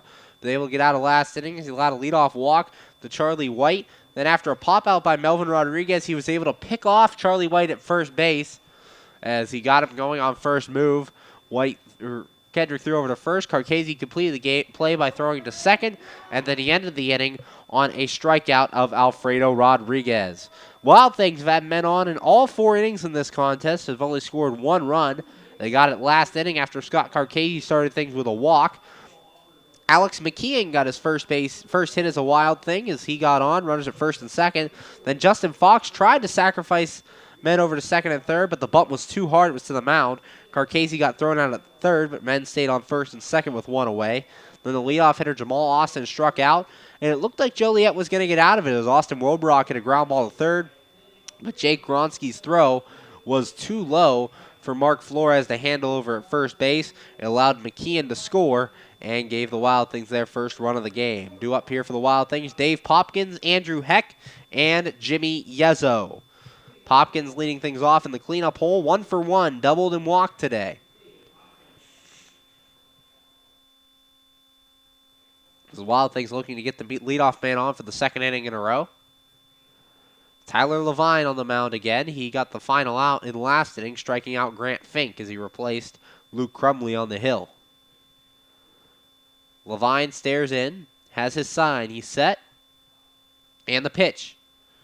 And this one hit the center field. Charlie White coming in. He will camp under it and make the catch. So 1 pitch, 1 away here in the 5th for the Wild Things. And that'll bring up the left fielder, Andrew Heck. Heck on the day, 0 for 1, popped out to first base his last time and walked in his first at-bat. Heck has had the last couple nights off for the Wild Things, getting back in the lineup tonight. So 1 out here. Joliet leads 3-1. Righty on righty as Tyler Levine looks in. He's set. Here comes the pitch. And that's a called strike. No balls and a strike.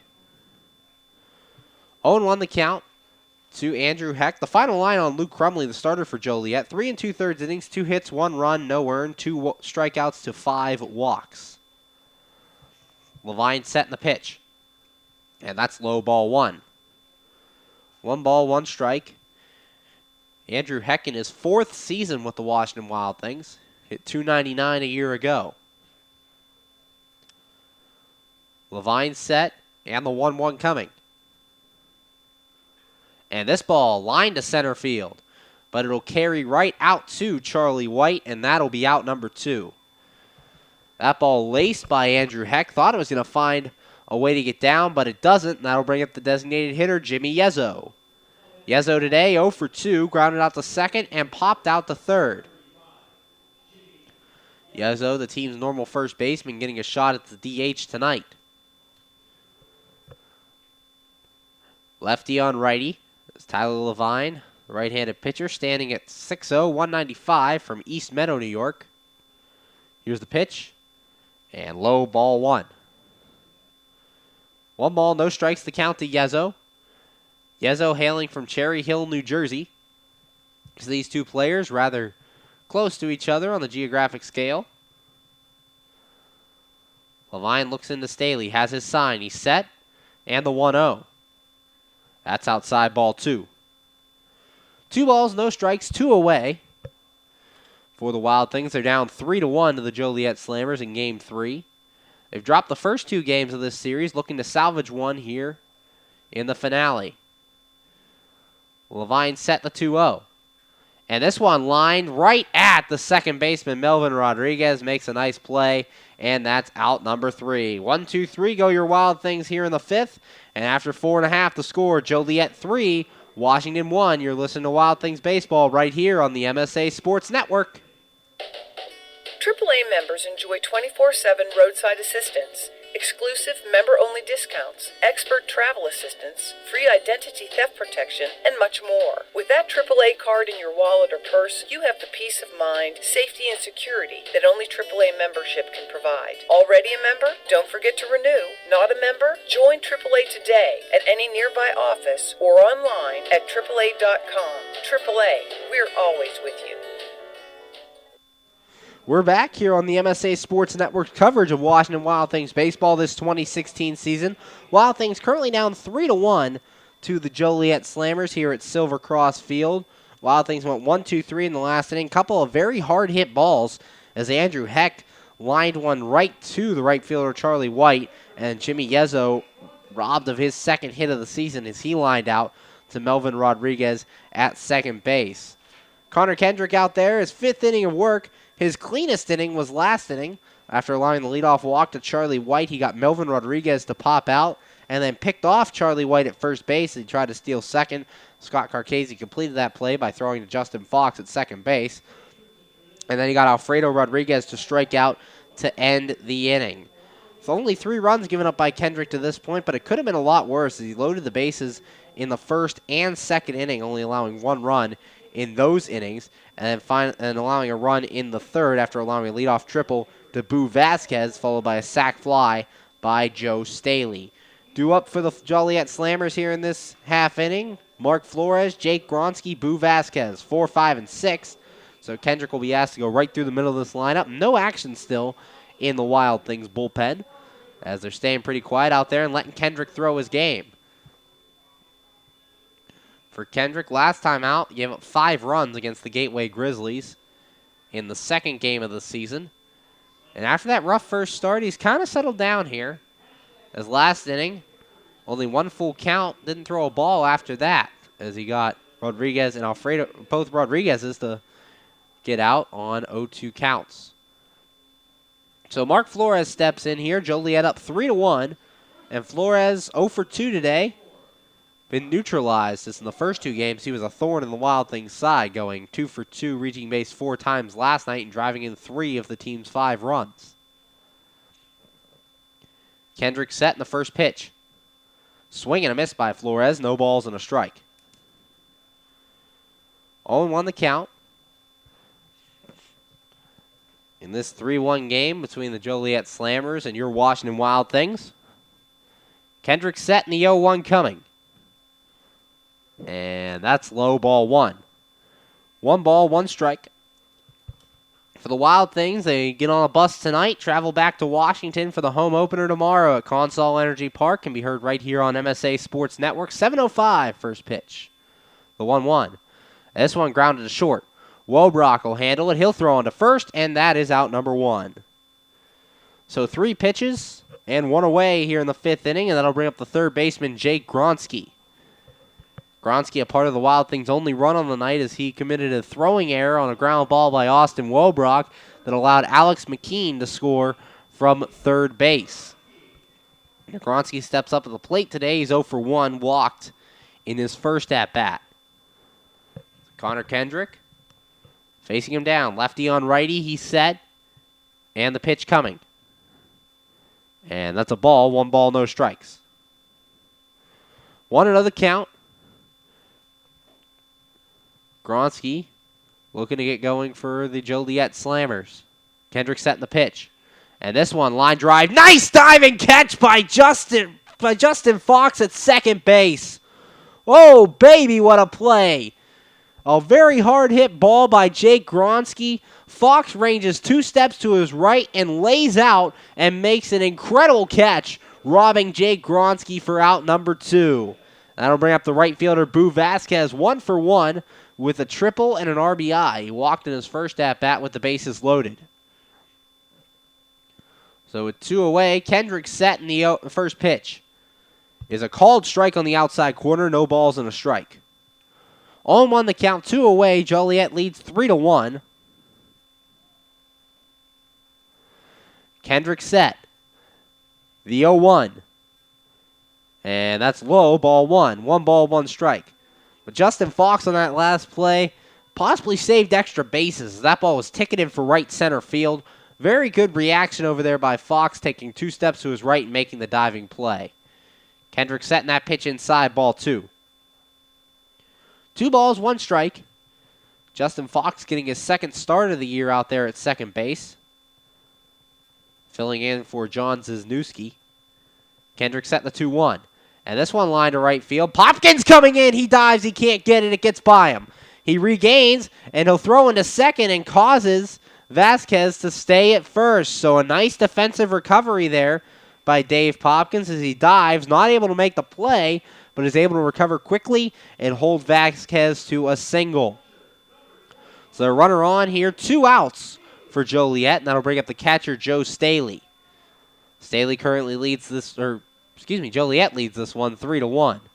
Staley, the catcher on the day, 0 for 1 with a sac fly and an RBI. Staley 0 for in this series, did drive in a run today. Caught last night's game, was off in game 1. Kendrick set, here's the pitch. And that's a strike, no balls and a strike to the Joliet catcher. Vasquez, the runner at first, almost robbed of a hit by Popkins. It's Kendrick the lefty versus Staley the righty. Kendrick set, checks first, and the 0-1 coming. And that's way inside, nice block in the dirt by McKeon, 1 ball, 1 strike. 1-1 the count, 2 outs. Boo Vasquez, the runner at first. As Kendrick stares into catcher Alex McKeon. He has his sign. He's set, and the 1-1 coming. And this one grounded to third, and just out of the reach of Fink, and it's a fair ball. And the Wild Things thought it was foul. Heck thinks it's foul as Vasquez will score from third, and now coming around for the inside the park home run is Joe Staley. Andrew Heck thought the ball was foul. So Joe Staley gets the inside the park home run on a ball down the left field line. Andrew Heck had no idea that they called it a fair ball. That's 2 more runs for Joliet. They now lead 5-1, and a defensive mind boggle for Washington, as Andrew Heck had no idea they called that a fair ball. I was wondering why Heck didn't react to that ball. He thought it was foul. And he stood there, and Joe Staley just kept running, got the inside the park home run. It was past Grant Fink at third base, just bounced over the bag, and Andrew Heck currently talking to the field umpire about it. He was sure it was a foul ball and didn't make any play on it and allowed Staley to come in. It'll be a pitching change for the Wild Things, and we're going to take a break here on the MSA Sports Network. Joliet gets 2. Wild Things now down 5-1. You're listening to Wild Things Baseball here on the MSA Sports Network.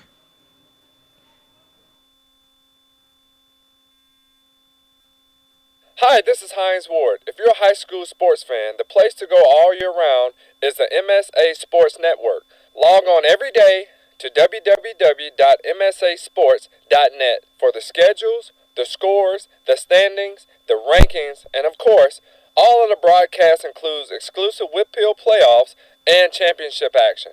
Anytime, anywhere, always there, the MSA Sports Network.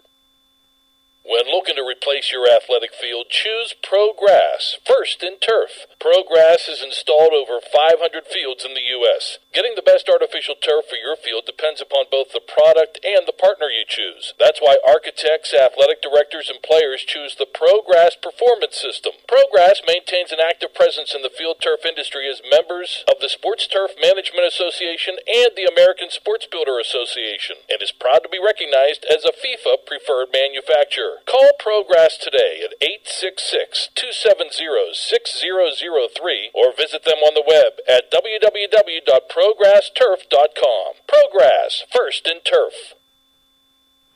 We're back here on MSA Sports Network's coverage of Washington Wild Things baseball. Just saw a very bizarre play unfold. Joe Staley laced the ball down the left field line that was called fair by the field umpire. Andrew Heck out in left field had no idea it was a fair ball, did not play it, and Grant Fink had to run all the way out to the bullpen to field the ball before Heck knew what was going on. And Joe Staley, the catcher for the Joliet Slammers, came all the way around to score. So it's a 2-run inside the park home run for Joe Staley and gave the Joliet Slammers now a 5-1 lead here in the fifth, and that was it for Connor Kendrick. As Carter Bell, the DH up, he is 1 for 1. Here's the pitch, and it's high ball one. New pitcher for the Wild Things will be Zach Groats, making his third appearance of the season. Groats set in the 1-0. And that's a strike. 1 ball, 1 strike. 1-1 the count. With 2 outs here in the bottom of the fifth. The 1-1 is a called strike. 1 ball, 2 strikes. Groats in his last outing, or in his first 2 games of the season, 2 hits, no runs, no earned, 1 walk, 3 strikeouts for the right-hander. Groats set in the pitch, and this one grounded to third, off the third base bag. This one will be a fair ball. Bell around first, heading to second. Heck has trouble picking it up, so there'll be no throw, and Bell's in there with a 2-out double. Well, that ground ball by Joe Staley did just stay fair. It bounced over the bag. It was a good call by the field umpire down there, but Andrew Heck just had no idea. He didn't play it in the corner, and it was a 2-run homer for Joe Staley. And this will bring up Phil Bates now with a runner at second here and 2 away. The inning started off great as Mark Flores grounded out and Jake Gronsky lined out to second, but then 2 straight hits by Vasquez and Staley got 2 runs in on the 2-run inside the park home run. And Carter Bell now with a 2-out double against Groats. The first pitch to Bates is a ball. 1 ball, no strikes. Final line on Kendrick. 4 2/3, 2 strikeouts, 4 walks, 8 hits, 5 runs, 5 earned. So another 5-run outing for Connor Kendrick as he's yanked after 4 2. And Groats trying to finish this inning. 2 balls, no strikes, the count. 2-0, Groats set. Here's the pitch. And this ball hit the center field. Austin going back, and he will camp under it and make the catch, and the side is now retired. But the Joliet Slammers add 2 more runs on 3 hits, no errors, and a man left. And after 5, the score, Joliet 5, your Wild Things 1. You're listening to the Washington Wild Things baseball here on the MSA Sports Network. Be sure to check out MSASports.net every day this spring for the scores, the daily standings, and the weekly rankings, plus daily high school sports broadcasts as well. In May, we will have exclusive coverage of the WPIAL baseball and softball playoffs, the WPIAL boys volleyball and tennis championships, and the WPIAL boys and girls track and lacrosse championships. Anytime, anywhere, always there, every day this spring on the MSA Sports Network. We're back here on MSA Sports coverage of Washington Wild Things baseball. Wild Things currently trail the Joliet Slammers in Game 3 of this 3-game series by a score of 5-1. Wild Things after this game come back home tomorrow for opening day at Consol Energy Park. They take on the Lake Erie Crushers in Game 1 of a 3-game series. 7:05 first pitch for that game. It can be heard right here on the MSA Sports Network. I'll be calling the action for you. Zach Ziegler here from Silver Cross Field in Joliet, Illinois. Due up for the Wild Things here in the top of the 6th. will be Scott Carcasey, Alex McKean, and Justin Fox. And the Slammers got 2 in the last inning on a very bizarre play. After the first 2 men were out, a single by Boo Vasquez gave the Slammers a runner at first with 2 away. And Joe Staley, an 2-run inside the park home run as he grounded a ball down the left field line. Andrew Heck, the left fielder, had no idea it was a fair ball. Didn't play it. Grant Fink, the third baseman, had to run all the way out to make the play. And Staley able to get all the way around the bases, scoring 2 more runs for the Slammers. They lead 5-1, and now steps in Scott Carcasey. Carcasey 0 for 1 with a walk. And Tyler Levine out there again. He came in to relieve starter Luke Crumley back in the 4th inning. Crumley went 3 2/3 in this one, only giving up the 1 run. Here's the pitch. And Carcasey fouls this one off. No balls and a strike. 0-1 the count to the Wild Things first baseman. Carcasey been primarily the DH for the Wild Things this year. Getting a rare start in the field. The first game of this series off and was a designated hitter last night. Levine set in the 0-1. Carcasey bunting, and this one goes foul. No balls, 2 strikes. Carcasey trying to lead off the inning by getting on like he did in the 4th when he got on with a leadoff walk. Wild Things lone run coming in the 4th inning as Austin Wobrock grounded a ball to third base. The throw was low by Jake Gronsky and allowed Alex McKean to score. Give the Wild Things their first run. Wild Things down 5-1 here in the 6th. Dropped the first 2 games of this series, looking to salvage one here in Game 3. Levine looks into Staley, has his sign. He's set, and the 0-2 coming. And this one, a kind of half swing to short, and Alfredo Rodriguez will make the catch. That is quickly out number 1. That'll bring up the catcher, Alex McKeon, the new Washington Wild Things, signed today out of the Boston Red Sox organization. 1 for 2 with a single and a run scored. He grounded out his first at-bat and singled back in the 4th. The move today coming after catcher Kyle Pollock went on the DL with an arm injury. He injured his bicep.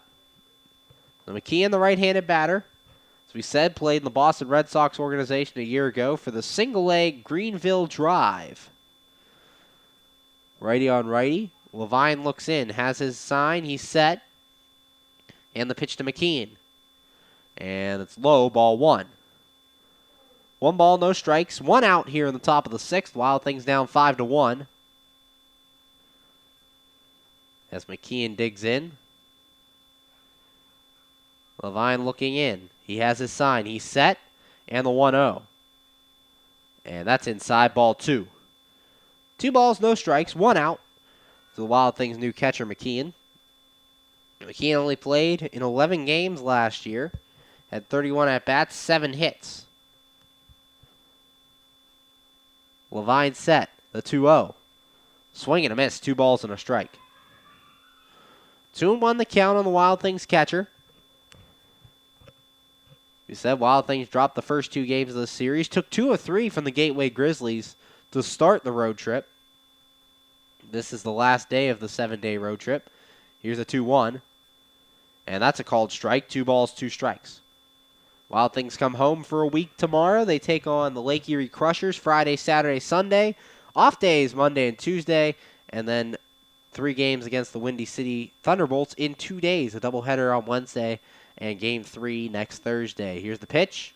And this one grounded up the middle by McKean. Rodriguez raining to his left, makes the play, and that's out number 2, 4-3 on the putout.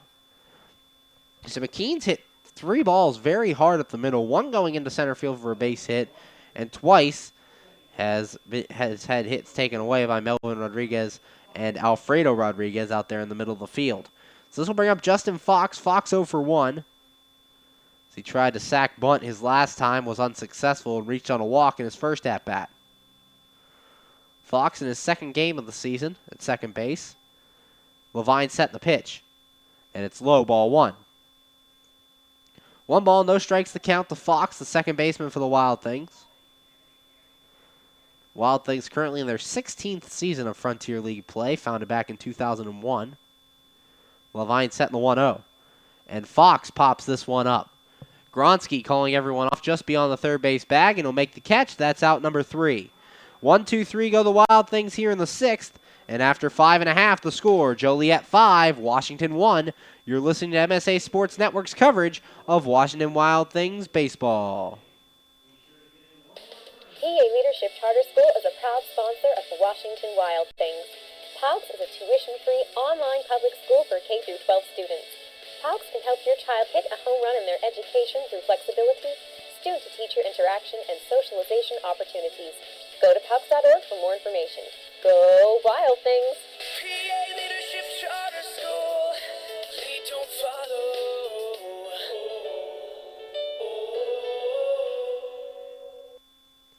We're back here on the MSA Sports Network's coverage of Washington Wild Things baseball here from Joliet, Illinois at Silver Cross Field. I'm Zach Ziegler. Game 3 of this 3-game series between your Wild Things and the Joliet Slammers.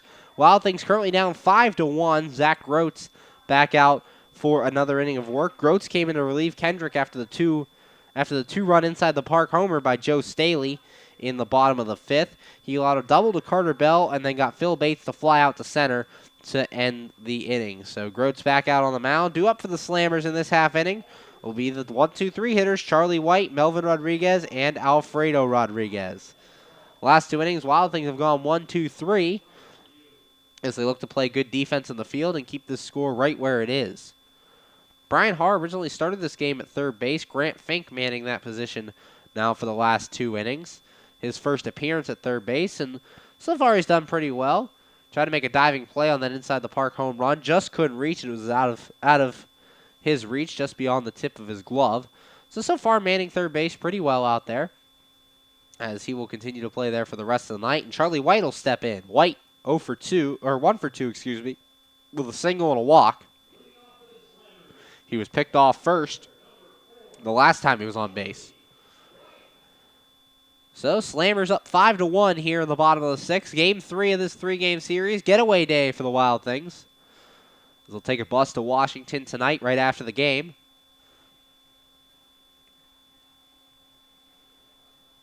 As Zach Groats on the mound. Righty versus the lefty White. Groats set in the pitch.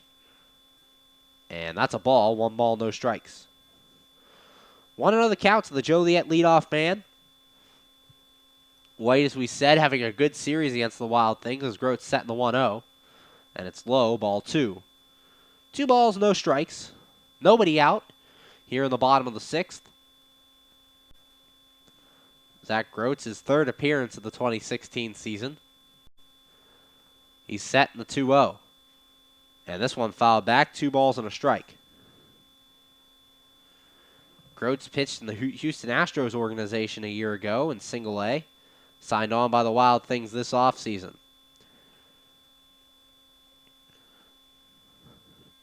Groats looks in. He's set the 2-1. Swing and a miss. 2 balls, 2 strikes. And one thing we've seen from Groats in his first 2 outings is the strikeout ability. He has 3 strikeouts in 2 2/3 innings of work. So just about a strikeout better than his innings pitched, the 2-2. Swing and a miss. He struck him out, and as we talk about it, there he goes, striking out another to start the bottom of the 6th, down 5-1, and that'll bring up the second baseman, Melvin Rodriguez. Rodriguez today 1 for 3, singled in the first, struck out in the second, and popped out to short in the 4th. Rodriguez steps in here. Joliet up 5-1. Here's the pitch, and checks his swing, but he went around. So strike 1, no balls and a strike. 0-1 the count. Right-hander Zach Groats on the mound. He's set in the 0-1. Swing and a miss. No balls, 2 strikes. Blew the fastball by him. Groats really bringing the heat on the mound. Those first 2 pitches. Here's the 0-2. And this one lined foul back to the screen. No balls, 2 strikes. Groats, as we said, 3 strikeouts in 2 2/3 innings pitched. 1 walk, 2 hits allowed, no runs, no earned in his first 2 games of the season. Here's the 0-2. That's inside, ball 1. Try to get him to chase. 1 ball, 2 strikes. 1-2 the count. Righty Zach Groats versus the lefty Melvin Rodriguez. The pitch, And this one's low ball 2 as it bounces away towards the Joliet dugout. 2-2 the count. Last game here at Silver Cross Field for the Wild Things in this series. They return here to Joliet July 5th. July 5th through the 7th. They're here against the Slammers. And Melvin Rodriguez now singles into left field. So after going 2-2 with 1 out, the Slammers have a base runner, and that'll bring up Alfredo Rodriguez, the shortstop. Alfredo today, 1 for 2, a single, also hit by a pitch. As we said, the Wild Things return here to Joliet July 5th through the 7th to take on the Slammers. The next time they face the Slammers, however, will be at home June 14th through the 16th as the first pitch is fouled back for a strike, no balls and a strike. 0-1 the count. Wild Things and Slammers, both part of the Eastern Division here in the Frontier League. And the pitch, way inside ball 1. 1 ball, 1 strike the count. Groats set in the 1-1. That's inside ball 2.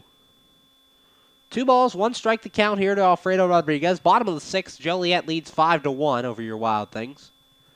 Groats set in the 1-1. And this one chopped to third, and it'll be a foul ball. As Fink able to field it, but that's just a strike. 1 ball, 2 strikes on Rodriguez.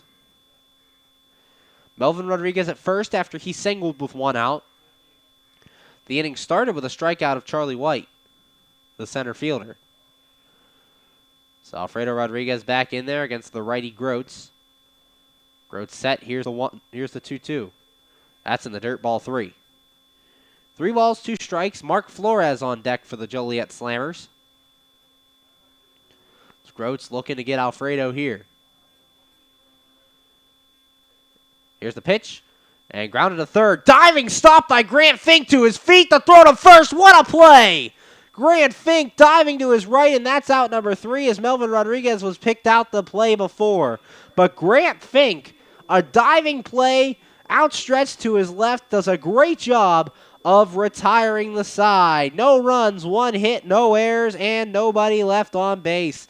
After 6, your Wild Things losing 5-1 to the Joliet Slammers. You're listening to MSA Sports Network's coverage of Washington Wild Things baseball. How does a 120-year-old company like Henderson Brothers keep up in a world that changes every minute, that keeps throwing curveballs, that flaunts new technology, that demands responsiveness? The answer is simple. With expertise, we ensure the most successful corporations in the area, and they in turn recommend us. And for that, we're grateful. Henderson Brothers. Expect an expert. We're back here on the MSA Sports Network's coverage of Washington Wild Things baseball. Wild Things currently down 5-1 to the Joliet Slammers, but Grant Fink, a great play to end the bottom of the 6th, a diving play as he goes to his right to rob Alfredo Rodriguez of a base hit. Pitching change for the Joliet Slammers. Brandon Poulsen coming in to pitch here in the top of the 7th, relieving Tyler Levine of his work, and he will face off against the 1-2-3 hitters, Jamal Austin, Austin Wobrock, and Grant Fink. As the Wild Things looking to get something going, they've been retired in order the last 2 innings by Tyler Levine. So new pitcher, Brandon Poulsen. Poulsen on the year.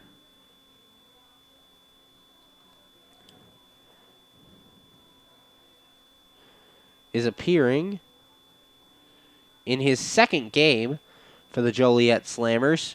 No strikeouts, 2 walks, 1 hit, allowed 3 runs in his first outing of the season.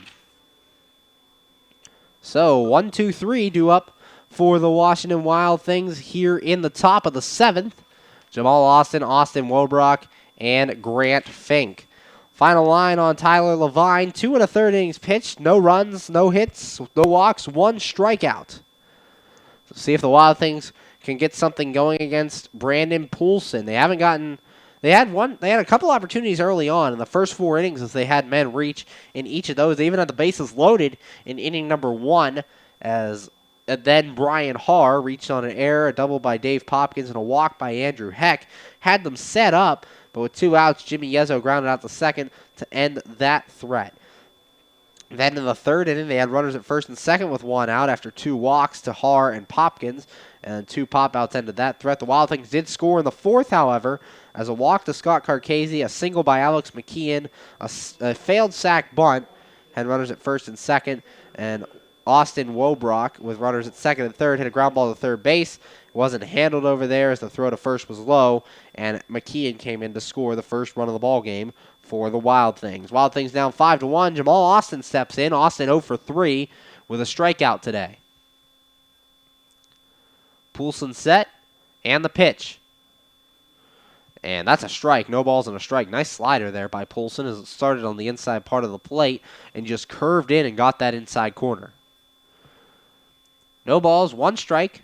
Jamal Austin, the Wild Things center fielder. Poulsen set, and the pitch.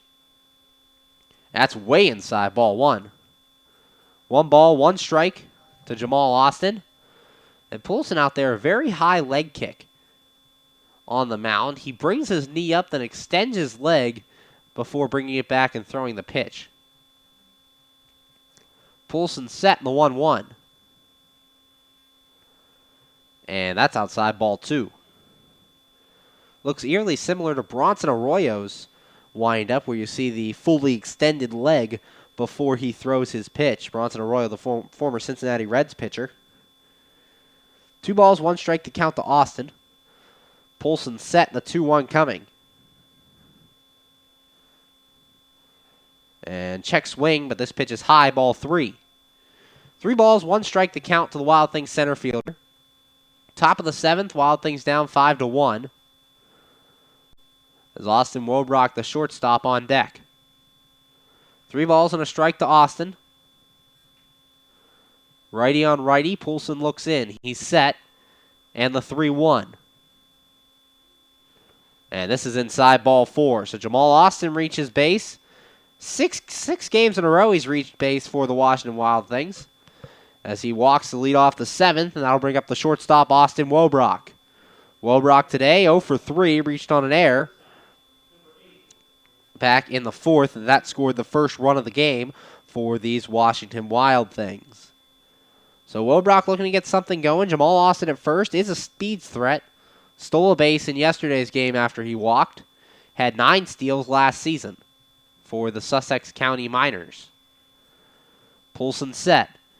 The pitch to Wobrock. And that's outside, ball 1.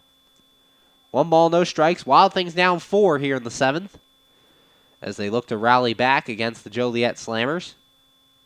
Time just hitting 10:17 on the Eastern time zone.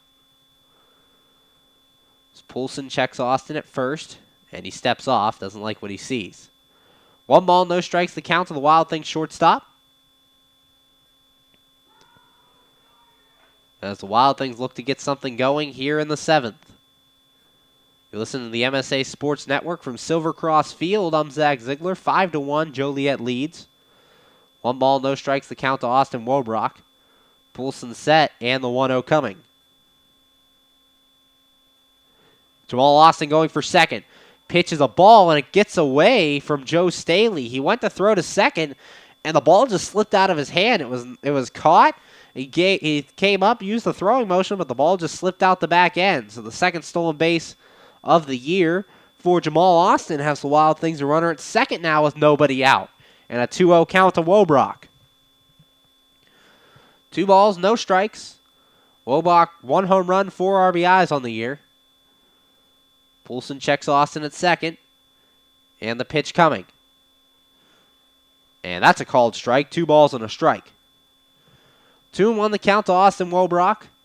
Wobrock, another one of the returners to this Wild Things team in his second year here in Washington.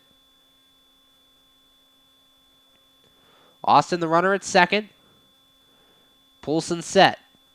The 2-1 to Wobrock. There goes Austin for third. They haven't picked off, but the throw to third is not in time, as Jamal Austin gets into third, but Austin is down at third base.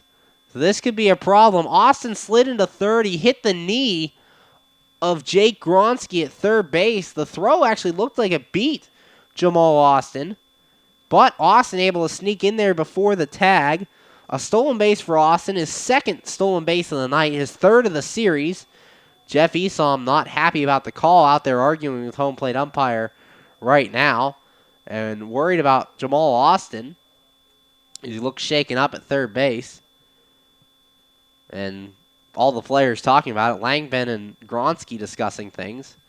Esom not happy with the call as he goes back to his dugout. So Jamal Austin in there at third base, second stolen base of the night. As he gets in there, Wild Things down 5-1. Wobrock a big chance now with a runner at third and nobody out, and a 2-1 count. A nice hustle there by Austin. We talked about it when he got on base. 9 steals last year for the Sussex County Miners. Has 2 tonight, 3 on the season now for the Wild Things. Poulsen set. Checks Austin at third.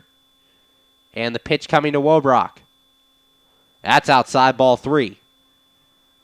3 balls, 1 strike. Wild Things looking to rally back, down 4 here in the 7th. Poulsen staring into Staley as catcher. Has his sign. He's set. And the 3-1 coming. That's outside, ball 4. So the second straight walk of the inning has the Wild Things runners at first and third here with nobody out for the third baseman, Grant Fink. Fink pinched hit for Brian Haar back in inning number 4. Jeff Esom coming to the mound, and with a pitcher in the bullpen, see if this is a conference or a pitching change. And it will be a pitching change as Poulsen will leave the game. We're going to take a break here on the MSA Sports Network. Poulsen's night's done. You're listening to Washington Wild Things Baseball here on MSA Sports. Wild Things down 5-1 to Joliet, but threatening here in the top of the 7th. AAA members enjoy 24/7 roadside assistance, exclusive member-only discounts, expert travel assistance, free identity theft protection, and much more. With that AAA card in your wallet or purse, you have the peace of mind, safety, and security that only AAA membership can provide. Already a member? Don't forget to renew. Not a member? Join AAA today at any nearby office or online at AAA.com. AAA, we're always with you. Hi, this is Hines Ward. If you're a high school sports fan, the place to go all year round is the MSA Sports Network. Log on every day to www.msasports.net for the schedules, the scores, the standings, the rankings, and of course, all of the broadcasts includes exclusive Whitfield playoffs and championship action. Anytime, anywhere, always there, the MSA Sports Network. We're back here on the MSA Sports Network's coverage of Washington Wild Things baseball. Pitching change for the Joliet Slammers as the newest Joliet Slammer takes the mound. It'll be Brett Coben in to pitch here. As the Wild Things, runners at first and third. After 2 walks in the inning, Jamal Austin started the inning off with a walk, stole second, and then stole third base. And now Austin Wobrock with a walk. For Coben last year, pitched for the Frontier Grays, went 1-2 with a 2.72 ERA in 39 games pitched. He had 34 strikeouts, 24 walks, allowed 14 runs, 12 of those earned in 39 2/3 innings pitched. So Coben takes over. The line on Poulsen did not get an out, pitching in 0 innings, giving up 2 walks. No strikeouts, no hits, but responsible for the 2 men on base. And due up for the Wild Things now will be Grant Fink. Fink struck out in his first at-bat. He pinched hit for Brian Haar in the 4th inning in this game. That was his first at-bat. Haar ended the night 0 for 1. Reached on an error and walked, so Haar reached base in both at-bats. But Grant Fink, the new third baseman. Brett Coben, the pitcher. 6'3", 215-pound left-hander from Akron, Ohio. As we said, pitched for the Frontier Grays last season. But the Wild Things, another threat here. They had runners on in the first 4 innings and failed and got 1 run across in those first 4 innings. Then 1, 2, 3 in the 5th and 6th. And now getting the shop set up here for the 3, 4, and 5 hitters. This is what we talked about the Wild Things needed to do in the onset of this game. And they have done it tonight. haven't capitalized on all their opportunities. They're looking to do so here. Joliet leads 5-1, top 7, nobody out. Fink the batter.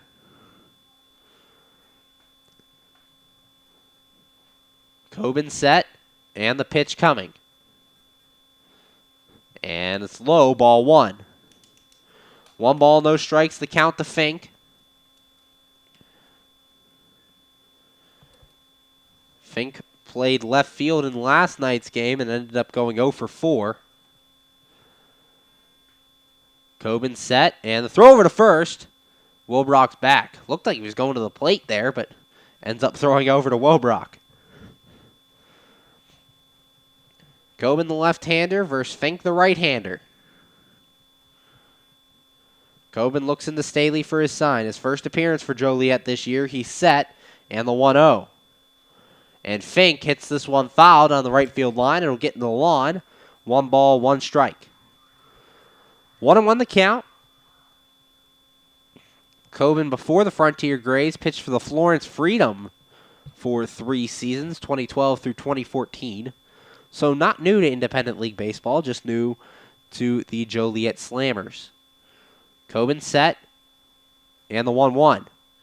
And Fink grounds this one softly to the left side, fielded by Gronsky. Won't have a play at the plate, and won't have a play anywhere as he mishandles the ball. So Grant Fink reaches, Jamal Austin scores, and the score now 5-2 Joliet. Your Wild Things only trailing by 3. It was a slow chopper. Gronsky coming in to field the ball.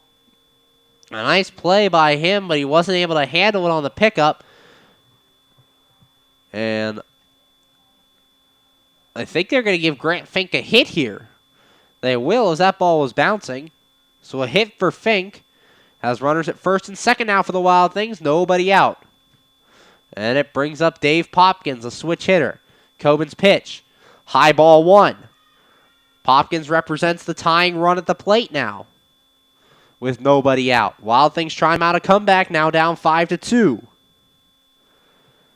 Coben looks into Staley. Has his sign. He's set. And he steps off. Doesn't like what he sees. Wobrock the runner at second. Fink the runner at first after the single. Fink singled. Wobrock walked. 1 run in for the Wild Things already. Looking to add more. Coben set the pitch. This one hit foul. No, 1 ball, 1 strike to Popkins.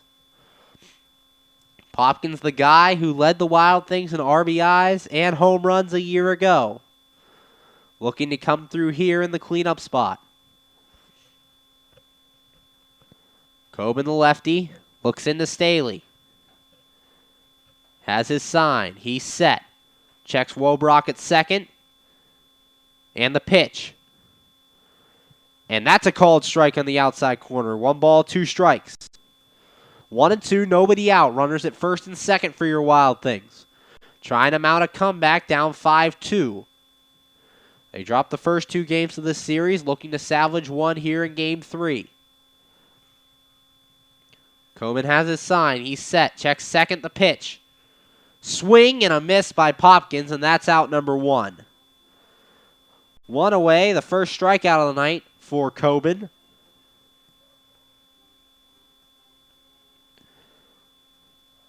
As that'll bring up Andrew Heck, the left fielder.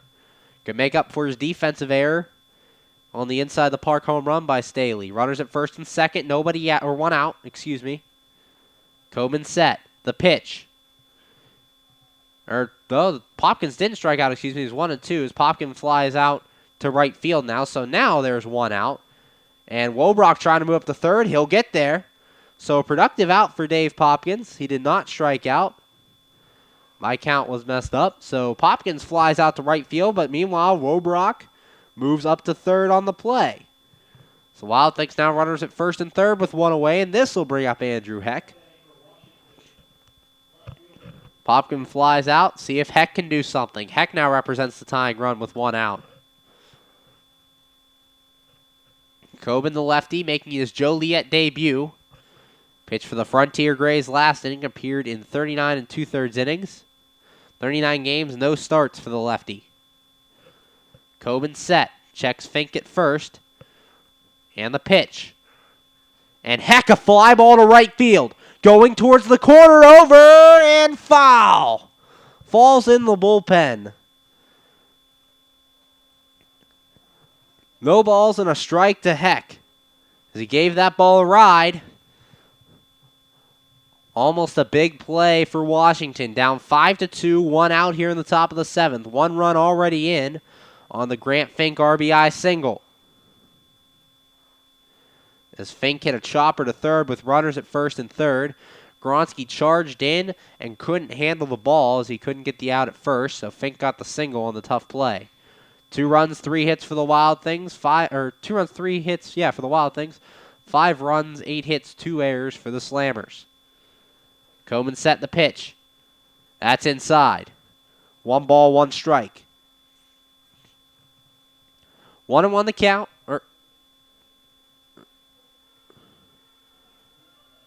0-2 the count, excuse me. That one was called a strike. No balls, 2 strikes to Heck. 1 out here in the top of the 7th. First and third for the Wild Things, down 3. Wobrock at third, he walked. Fink at first, he singled. Coben looks into Staley, he set. The 0-2. And that's inside ball 1. The ball gets away. Wobrock will score, and it's now 5-3 Wild Things. Wild pitch from Cobain allows Wobrock to score, and Grant Fink moves up to second here with 1 away. Score now 5-3 as the Wild Things trying to get back into this one. It's a game again as they're down 2. Fink at second base. Andrew Heck the batter with 1 out. 5-3, Joliet leads from Silvercross Field in Joliet, Illinois. It's game 3 of the 3-game series. Coben looks into Staley, has his sign, checks second. He's set in the 1-2. And this one fouled off. Count remains 1 ball, 2 strikes. 1-2 the count to Heck. That wild pitch by Coben. A costly one as it allowed the second run of the inning to score for the Wild Things. The 2 leadoff walks hurt Joliet. 5-3 the score. Wild Things trying to get back into this one. Coben set. Checks Fink at second. Here comes the pitch. And that one gets away from Staley, and Fink will move up to third on the play. The second wild pitch of the inning. And now, Fink 90 feet away from the Wild Things, making this a 1-run ball game. 5-3 the score. Joe Staley going out to talk to his pitcher, Coben. So we're in the top of the 7th. 2 runs in already for the Wild Things. Down 5-3. Game 3 of this 3-game series. Staley going out to talk to his catcher. As we said, opening day for the Wild Things tomorrow at Consol Energy Park. They'll play the Lake Erie Crushers in the first of a 3-game series. Andrew Heck the batter, just at 10:30 Eastern Time. 9:30 here in Joliet. Coben looks into Staley. He's set. And the 2-2. And this one, grounded to short. Alfredo Rodriguez will handle it. The throw to first is in time. Meanwhile, the run will score. So now it's a 1-run ball game as the RBI ground out by Andrew Heck makes it 5-4. And that'll bring up the designated hitter, Jimmy Yezzo. 5-4 your score. Wild Things have scored 3 here in the 7th. Coben the lefty. 3 runs in for the Wild Things already. Coben is set, and the pitch coming. And that's a strike. No balls, 1 strike to Jimmy Yezzo, the DH. Yezzo 0 for 3 on the day. That closes the book on Polson. As Polson doesn't get an out in the game. No strikeouts, 2 walks, 2 runs, both of them earned. That pitch swung on a miss, 0-2 the count to Yezzo.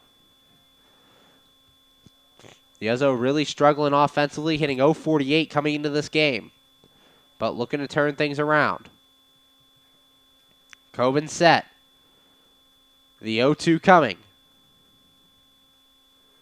And this one fouled off. Count remains no balls, 2 strikes. 0-2, 2 outs, 5-4 Joliet leads.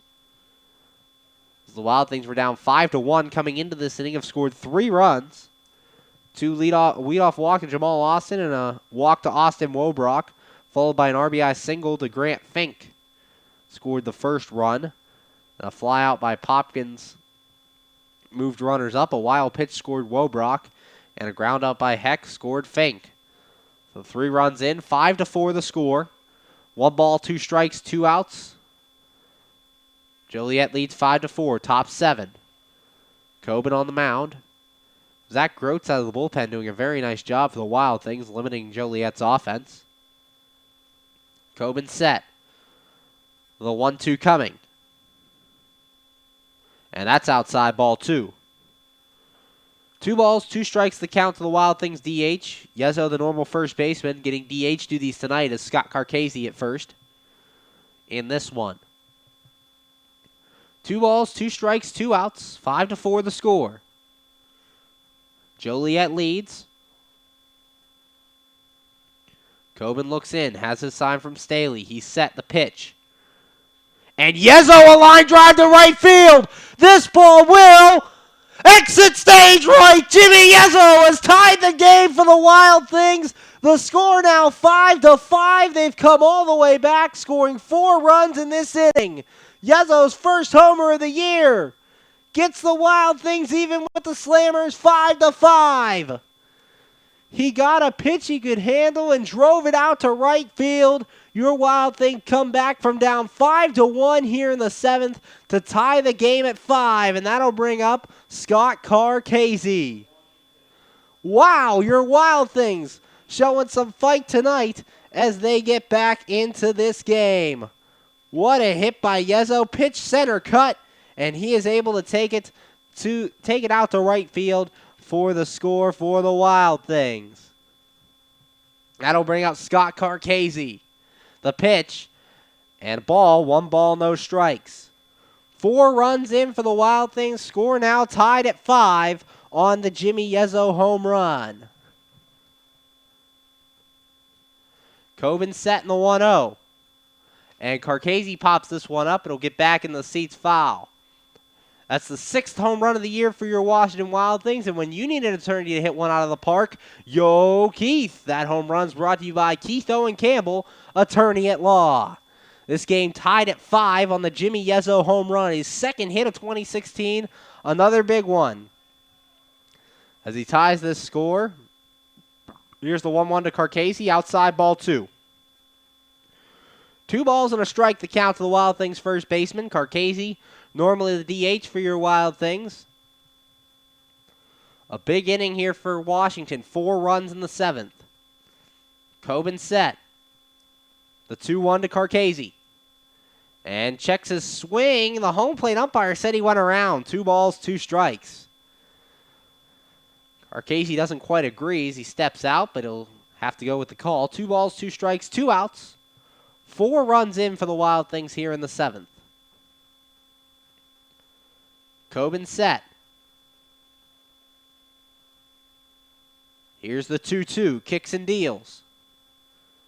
And this one hit foul into the seats. Count sticks at 2-2. 2 balls, 2 strikes, 2 outs. Here between the Wild Things and the Joliet Slammers. Jimmy Yezo's first home run of the year. A big one for the Wild Things. Getting them back into this game. 5-5 the score. Coben the lefty versus Carcasey the lefty. He's set. And the pitch coming. Swung on and fouled away, so the count remains at 2-2. Yezo gave that ball a ride. It was right down the middle of the plate. A line drive shot over the right field wall. As your Wild Things come even with the Slammers, 5-5. Coben looks into Staley. He's set. And the pitch coming. And a called strike 3 on Carcasey, and that's out number 3. And the Wild Things score 4 in the inning. The The big hit being the home run by Jimmy Yezzo. And after 6.5, this ball game is tied at 5. You're listening to Washington Wild Things Baseball here on the MSA Sports Network. When looking to replace your athletic field, choose ProGrass, first in turf. ProGrass is installed over 500 fields in the U.S. Getting the best artificial turf for your field depends upon both the product and the partner you choose. That's why architects, athletic directors, and players choose the ProGrass Performance System. ProGrass maintains an active presence in the field turf industry as members of the Sports Turf Management Association and the American Sports Builder Association, and is proud to be recognized as a FIFA preferred manufacturer. Call ProGrass today at 866-270-6003 or visit them on the web at www.progressturf.com. ProGrass, first in turf. Be sure to check out MSASports.net every day this spring for the scores, the daily standings, and the weekly rankings, plus daily high school sports broadcasts as well. In May, we will have exclusive coverage of the WPIAL baseball and softball playoffs, the WPIAL Boys Volleyball and Tennis Championships, and the WPIAL Boys and Girls Track and Lacrosse Championships. Anytime, anywhere, always there, every day this spring on the MSA Sports Network. We're back here on the MSA Sports Network's coverage of Washington Wild Things baseball. Wild Things, big inning last inning, scoring 4 runs and tying this game at 5-5. I'm Zach Ziegler here at Silver Cross Field. New pitcher for the Wild Things will be Devin Davis. Davis, the left-hander coming into this game. Zach Grotz's final line, and inning a third pitch for him. 2 hits, no runs, no earned, and 1 strikeout. For Davis, this will be his 3rd appearance of the 2016 season. In his first 2 games, allowed 2 hits, struck out a batter, and hasn't allowed a run yet in 1 2/3 innings pitched. But last inning for the Wild Things, 4 runs in as Jamal Austin walked to lead off the inning. He stole second and then stole third. And a walk to Austin Wobrock gave the Wild Things runners at first and third with nobody out. Grant Fink, a chopper to third base, drove in the first run of the ball game as Gronsky couldn't handle it, and Fink reached. So there's runners at first and second with nobody out. Then a fly out by Dave Popkins moved Austin Wobrock to third, so it was first and third, 1 out. A wild pitch in the bat by Andrew Heck allowed Wobrock to score the second run in the inning, so it made it 5-3. Then another wild pitch moved Fink up to third on the play, and the ground out to short by Andrew Heck scored Fink, scoring the third run of the inning, making the score 5-4. The big blow coming from the Jimmy Yezzo solo home run. His second hit of the 2016 season, his first home run to tie the game at 5. So Devin Davis on the mound, and his first pitch is a called strike, no balls and a strike to Mark Flores, the first baseman. 0-1 the count here in the bottom of the 7th. 5-5 your score. Davis's 0-1 is low, ball 1. 1 ball, 1 strike to count. The batter, the lefty, Mark Flores, has been an offensive juggernaut for these Joliet Slammers in the series as this pitch fouled back. 1 ball, 2 strikes. Exciting game here between your Wild Things and the Slammers. As it was 5-1 going into the 7th, now it's 5-5 in the bottom of the 7th. Davis set. And the 1-2. That's outside in the dirt, ball 2. 2 balls, 2 strikes the count. So Mark Flores. Flores today 0 for 3. Reached base once on a fielder's choice. Davis setting the 2-2. That's high, ball 3. 3 balls, 2 strikes the count to the Joliet Slammers for first baseman. He was 2 for 2 yesterday, drove in all 3 of his team's 5 runs. And that's a called strike 3 on the inside corner. Flores strikes out looking, and that's out number 1 here in the 7th.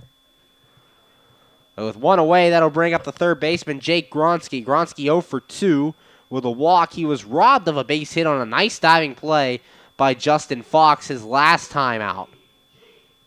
As Fox took a couple steps to his right, made a nice diving catch to retire Gronsky. Devin set the pitch. And that's a ball, 1 ball, no strikes. 1-0 the count to the third baseman, Gronsky.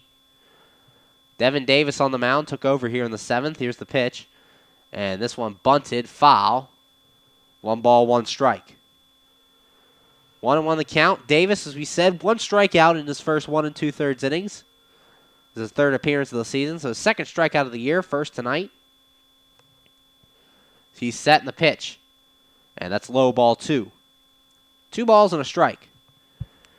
Getaway day for the Washington Wild Things. Their home opener tomorrow night, Consol Energy Park. Here's the 2-1, and this one's fouled off. 2 balls, 2 strikes the count. 2-2, 1 out. Wild Things and Slammers tied at 5 here in the 7th. Davis set and the 2-2. Swing and a miss. He struck him out. So he strikes out the first 2 men of the inning here in a face in the 7th. And that'll bring up Boo Vasquez, the right fielder. Vasquez, 2 for 2. A single and a triple today. Also reached on a walk. Back in the 1st. So Vasquez reached base all 3 times today. As Devin Davis looks into catcher Alex McKeon, the newest Wild Thing, signed today. As Kyle Pollock went to the DL. Devin set in the pitch. And that's a called strike. No balls and a strike. Davis has struck out the first 2 men in this inning. Looking to retire the side on strikeouts. The 0-1. That's outside, ball 1. 1 ball, 1 strike to count here to the Joliet right fielder. Davis setting the 1-1. And that's a called strike. 1 ball, 2 strikes just on that outside corner. Davis coming out of the bullpen today, firing. Gets the first 2 men striking out. Davis setting the 1-2. And that's a ball. 2 balls, 2 strikes. Davis thought he was going to get that call as he started walking off the mound. 2-2, 2 outs. 5-5 the score between Joliet and Washington here in the bottom of the 7th. The pitch. And that's a called strike 3. Davis retires the side in order, all on strikeouts. 1, 2, 3 go the Slammers. After 7 the score. Washington 5, Joliet 5. We'll be right back here on the MSA Sports Network's coverage of Washington Wild Things baseball. You just never know how your day is going to go. The same old's true at Penn Station East Coast Subs.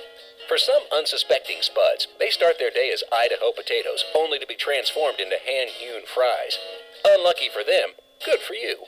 However, both your days get better because the fries get to sidle up next to a perfectly grilled Philly cheesesteak. Then, on their way to their final resting place, they get bathed in citric nectar, our signature lemonade. Wherever your day takes you, we recommend Penn Station be one of the stops. We're back here on the MSA Sports Network's coverage of Washington Wild Things baseball. Tie game 5-5 as your Wild Things taking on the Joliet Slammers. Game 3 of this 3-game series as Washington looks to get away after the game tonight. Going to take a bus over to Washington, Pennsylvania for the home opener tomorrow, 7:05 p.m. at Consol Energy Park, when your Wild Things will take on the Lake Erie Crushers. And right now, nobody on the mound for Joliet is... We're waiting for the pitcher to retake the field. I don't quite know what the holdup is, but we'll wait for Joliet to get their pitcher out there. Their catcher just took the field. Now here comes their pitcher, Coben. Coben took over last inning, so he's out for another inning of work here, as he gave up the solo home run to Jimmy Yezzo that tied this game in the 7th. Also threw a couple wild pitches that allowed 1 run to score and put the other run in position. The Wild Things scored 4 in a big 7th inning last time. Jamal Austin led off with a walk. He stole 2 bases, stole 2nd and 3rd. Then Austin Wobrock walked to have runners at 1st and 3rd with nobody out. Then Grant Fink hit a chopper to 3rd base. Jake Gronsky fielded it, but was unable to handle the throw to 1st as the ball slipped out of his hand. Jamal Austin scored the 1st run of that inning. Then, with runners at 2nd and 3rd, on the wild pitch that moved Wobrock up to 3rd. Another wild pitch by Coben allowed Wobrock to score and allowed Fink to get to 3rd base. Then Andrew Heck grounded out, and that scored Fink. 3 runs scored, and the inning was 5-4 at that point. And then Jimmy Yezzo, the big blow, a solo shot, his first home run of the 2016 season, the 6th home run for the Washington Wild Things on the year. Due up here in inning number 8 will be Alex McKeon, Justin Fox, and Jamal Austin, as the Wild Things look to take what would be their first lead of this series. They dropped the first 2 games here at Joliet by scores of 6-1 and 5-2. So looking to salvage game 3 here before they go back home to take on Lake Erie tomorrow. And Lake Erie, no easy customers. They start the season leading the Eastern Division here in the Frontier League 4-0. So the Wild Things coming home to face no easy task in the Lake Erie Crushers. But first got to finish up matters here in Joliet, Illinois, as Alex McKeon will step in. McKeon 1 for 3 today with a single. He's hit 3 balls very hard up the middle. 2 of them have been gathered by the middle infielders. Coben set, and the pitch coming. And this one's low, ball 1 to McKeon.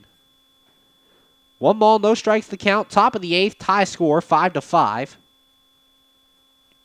As the newest Wild Thing at bat right now, signed today. Coben set, and the 1-0. Swing and a miss, 1 ball, 1 strike. Big hack there by McKeon. McKeon 1 home run a year ago for the Boston Red Sox single-A club.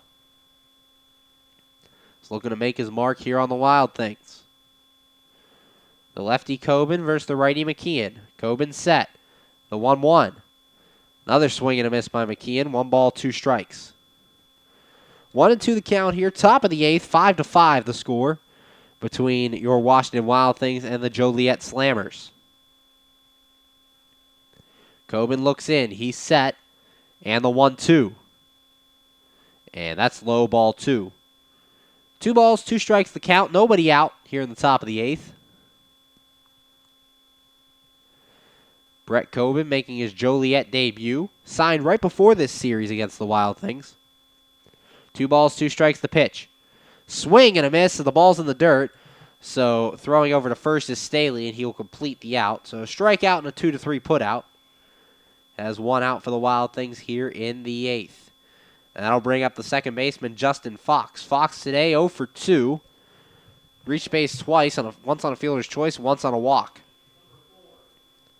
So with 1 out, Justin Fox, the batter, his second game for the Wild Things this season. Actually, his third game. He pinched hit in game 1 in the opening day game and started at second in the second game against Gateway, getting his second start of the season tonight. Coben setting the pitch. That's inside, ball 1 to Fox. 1 ball, no strikes the count. 1 out here in the top of the 8th. Tie score between your Wild Things and the Slammers, tied at 5. Coben setting the 1-0. And that's high, ball 2. 2 balls, no strikes the count to Justin Fox, the second baseman. Fox, not a lot of chances at the plate early on here, but getting the start tonight. Coben set, the 2-0 coming. And that's a strike, 2 balls and a strike. 2-1 the count, 1 out here in the top of the 8th. 5-5 the score between the Joliet Slammers and your Washington Wild Things. Coben looks into Staley. Has his sign. He's set. And the 2-1. And that's inside in the dirt, ball 3. 3 balls, 1 strike to Justin Fox. Jamal Austin, the leadoff hitter, on deck. 1 out, top of the 8th. Fox the batter, Coben the pitcher. Lefty on righty. Coben has his sign. He's set. And the 3-1. And this one lined in right field. That's a base hit for Justin Fox. His first hit of the 2016 season. Gives the Wild Things a 1-out base runner. So 1 on here at first after the Fox single. And that'll bring up the center fielder, Jamal Austin. Austin on the day is 0 for 3 with a walk and 2 stolen bases. The runner on first. That's the winning run for the Wild Things here in the 8th. Coben set. And the pitch. And that's a strike. No balls and a strike to Austin.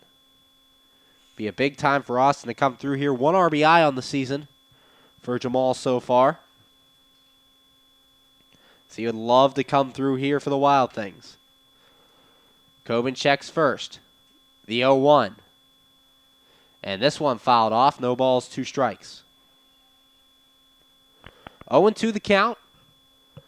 Wild Things come back home tomorrow to Consol Energy Park for opening day. Coben the lefty versus the righty Austin. Coben looks into Staley, has his sign, he's set, and the 0-2 coming. And that one's high, ball 1. 1 ball, 2 strikes the count here. Top of the 8th, 5-5. The score between your Wild Things and the Slammers. 1-2, 1 out. Justin Fox, the runner at first. He reached on a single. The pitch. And swung on and fouled away. Count remains 1-2. 1 ball, 2 strikes, 1 out. Brett Coben in his Joliet debut on the mound. Justin Fox, the runner at first for the Wild Things. He singled with 1 out. Coben set. The pitch, throw over to first. And Fox is back. Fox 3 stolen bases a year ago.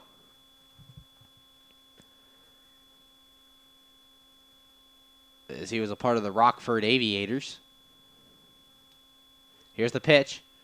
And this one fouled away. Count remains 1-2.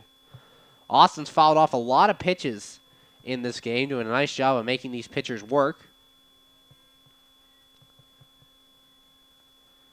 As he's facing Coben, the lefty. Coben looks into Staley.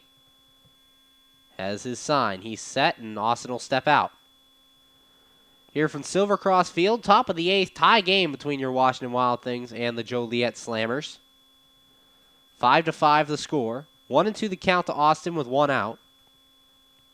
Coben set, and the 1-2 pitch. And this one, grounded base hit into right field. So with 1 out, the Wild Things have runners at first and second. And they're threatening again here in the 8th after scoring 4 runs in the 7th. That'll bring up the shortstop, Austin Wobrock. The winning run in scoring position for the Wild Things. As Wobrock on the day, 0 for 3.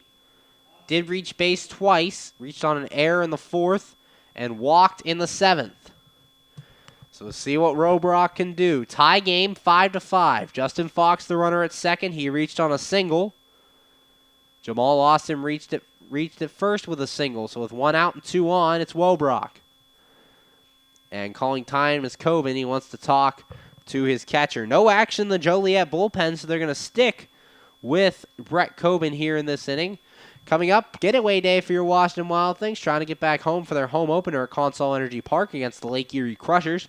No easy task. The Lake Erie Crushers currently lead the Eastern Division here in the Frontier League with a record of 4-0. Your Wild Things currently sit in 4th place. Their record 2-3 coming into today. Coben checks second. The pitch. Swing and a miss by Wobrock. No balls and a strike. And Fox has some speed out there at second, so there is a chance that a single could score a run here and give the Wild Things the lead. Lefty on lefty, Coben set. And the 0-1 to Wobrock. Wobrock fouls this one off. No balls, 2 strikes. 0-2 the count on Wobrock. 1 out here in the top of the 8th. Tie game between your Washington Wild Things and the Joliet Slammers, 5-5. Coben looking into his catcher. Has his sign. He's set. Checks Fox at second. The pitch. That's outside, ball 1. Good take by Wobrock. 1 ball, 2 strikes.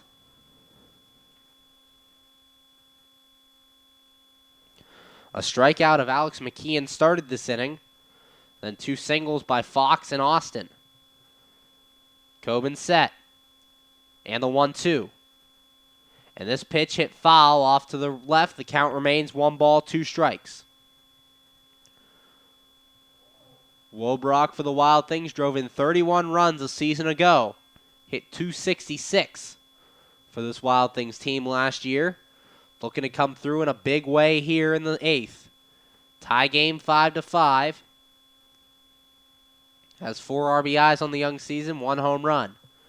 Coben set, checks Fox the pitch. And this one up the middle, and it's a base hit in the center field. Fox around third, he's going to score, and your Wild Things take the lead here in the 8th. They have come all the way back from down 5-1 to take the lead. It's 6-5 here in inning number 8. An RBI single by Austin Wobrock. And your Wild Things take a 6-5 lead. Jamal Austin gets to third on the play. Austin Wobrock, the RBI single. Wild Things lead 6-5. And that'll bring up the third baseman, Grant Fink. The first lead for your Wild Things in this series. It's 6-5 here in the 8th. As Coben gives up now 5 runs since entering the game. Grant Fink today, 1 for 2. Coben setting the pitch. Fink fouls this one off. No balls and a strike. 1 out, runners at first and third. Wild Things take a 6-5 lead here in the 8th. And what a comeback for your Wild Things. They scored 4 runs in the 7th inning and take the lead to tie the game and take the lead here in the 8th. Coben set. The 0-1. Throw over to first. Wobrock back. Wobrock, the big RBI single, his 5th RBI of the season, as your Wild Things have a 6-5 lead. Coben looking into the catcher Staley. He's set. Here comes the pitch. No, another throw over to first, and Wobrock back again.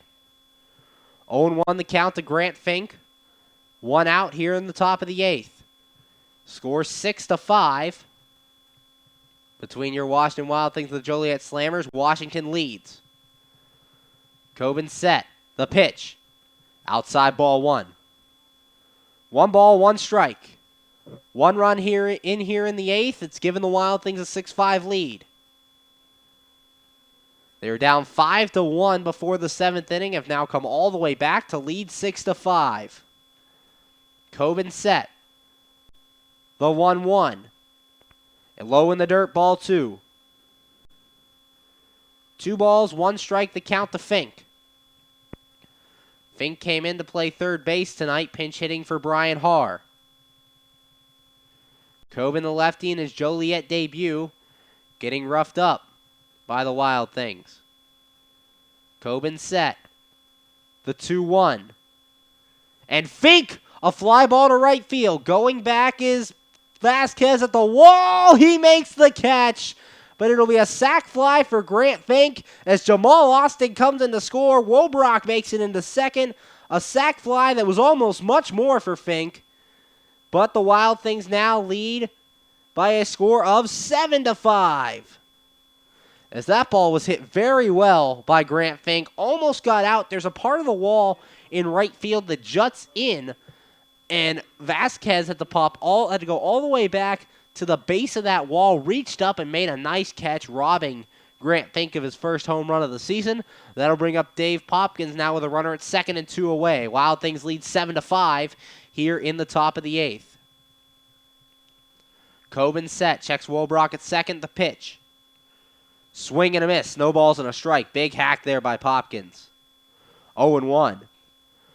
Your Wild Things were down 5-1 coming into the 7th inning, have fought all the way back and now lead 7-5. Coben set. And the pitch coming. Inside ball 1. 1 ball, 1 strike, the count to the Wild Things right fielder. Wild Things lead by 2 here in the 8th. There's action in the Joliet bullpen. Coben set. And the 1-1. Swing and a miss. 1 ball, 2 strikes. As Coben blows that one by Popkins. Popkins taking a couple heavy hacks here. Popkins on the day, 1 for 3 with a walk and a double. Coben has his sign from Staley. He's set. And the 1-2 coming. And that's in the dirt, ball 2. 2 balls, 2 strikes, 2 outs. Here in the top of the 8th. 2 in already for the Wild Things. On the sac fly by Grant Fink and the RBI single by Austin Wobrock. Wobrock sits at second. Popkins the batter. He calls time. 2 balls, 2 strikes, 2 outs. Wild Things lead 7-5 here in the top of the 8th. Coben looks in. He's set. And the pitch coming. Swing and a miss, and Popkins strikes out. The side retired, but the Wild Things do take the lead as they score 2 runs in the inning on 3 hits, no errors, and a man left on. And after 7.5, the score, Washington 7, Joliet 5. We'll be right back. You're listening to MSA Sports coverage of Washington Wild Things baseball. How does a 120-year-old company like Henderson Brothers keep up in a world that changes every minute, that keeps throwing curveballs, that flaunts new technology, that demands responsiveness? The answer is simple. With expertise, we insure the most successful corporations in the area, and they in turn recommend us. And for that, we're grateful. Henderson Brothers. Expect an expert. We're back here on the MSA Sports coverage of Washington Wild Things baseball. Big rally for the Wild Things the last 2 innings. They've come back from down 5-1, now lead 7-5 as we go into the bottom of the 8th. Devin Davis out there for his second inning of work. Struck out the side in the 7th inning as he was firing out of the bullpen. But your Wild Things take the lead last half inning as the inning started out with a strikeout by Alex McKeon. Then Justin Fox and Jamal Austin back-to-back singles gave the Wild Things runners at first and second with 1 away. And Austin Wobrock, a slow ground ball up the middle. None of the middle infielders for Joliet could contain it. It snuck on through. Justin Fox scored, and that gave the Wild Things a 6-5 lead. The Wild Things would add one more on the Grant Fink sac fly, which was almost a home run. He was robbed out there by Boo Vasquez. A nice play by Vasquez to keep the score at just 7-5. It was almost at 8-5 on that robbed home run. The inning would end with a Popkins strikeout. The first lead for your Wild Things in this 3-game series. But Devin Davis out of the bullpen. 3 strikeouts, 3 batters faced. See if he can continue that trend here in the bottom of the 8th as he'll face Joe Staley, Carter Bell, and Phil Bates.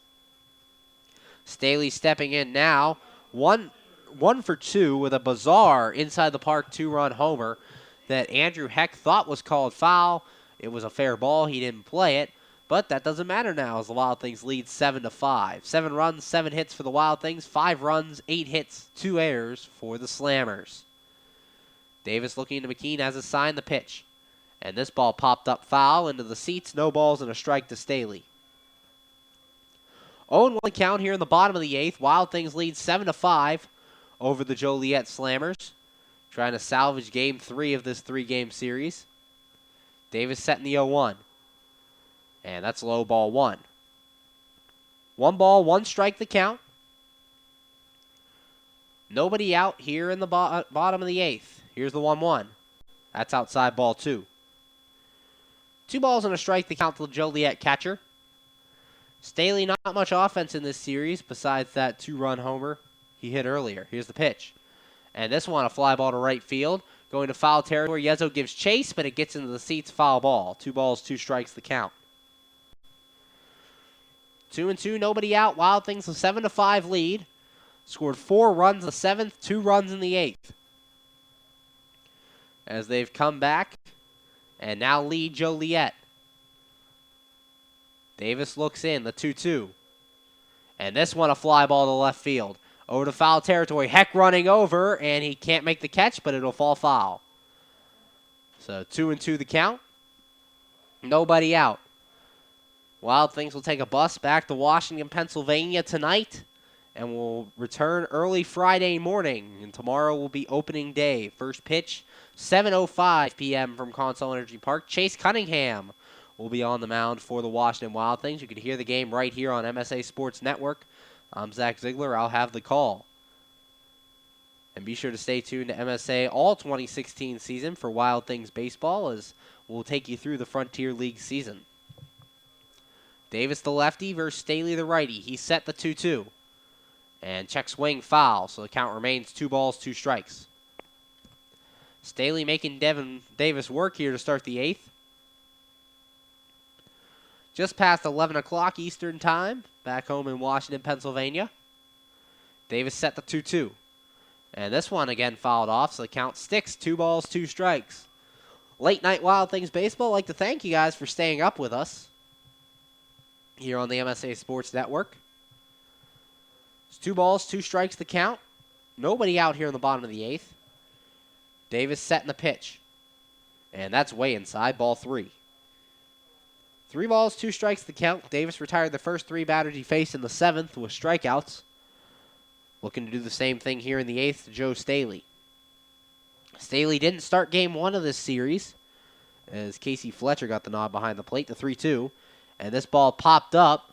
Will it stay in territory? McKeon going back towards the screen. He'll have room. Oh, he just drops it. The wind playing tricks on McKeon with the ball. As he was under it, he tried to backpedal. He fell, and the ball was just out of his reach. Count remains 3 balls, 2 strikes.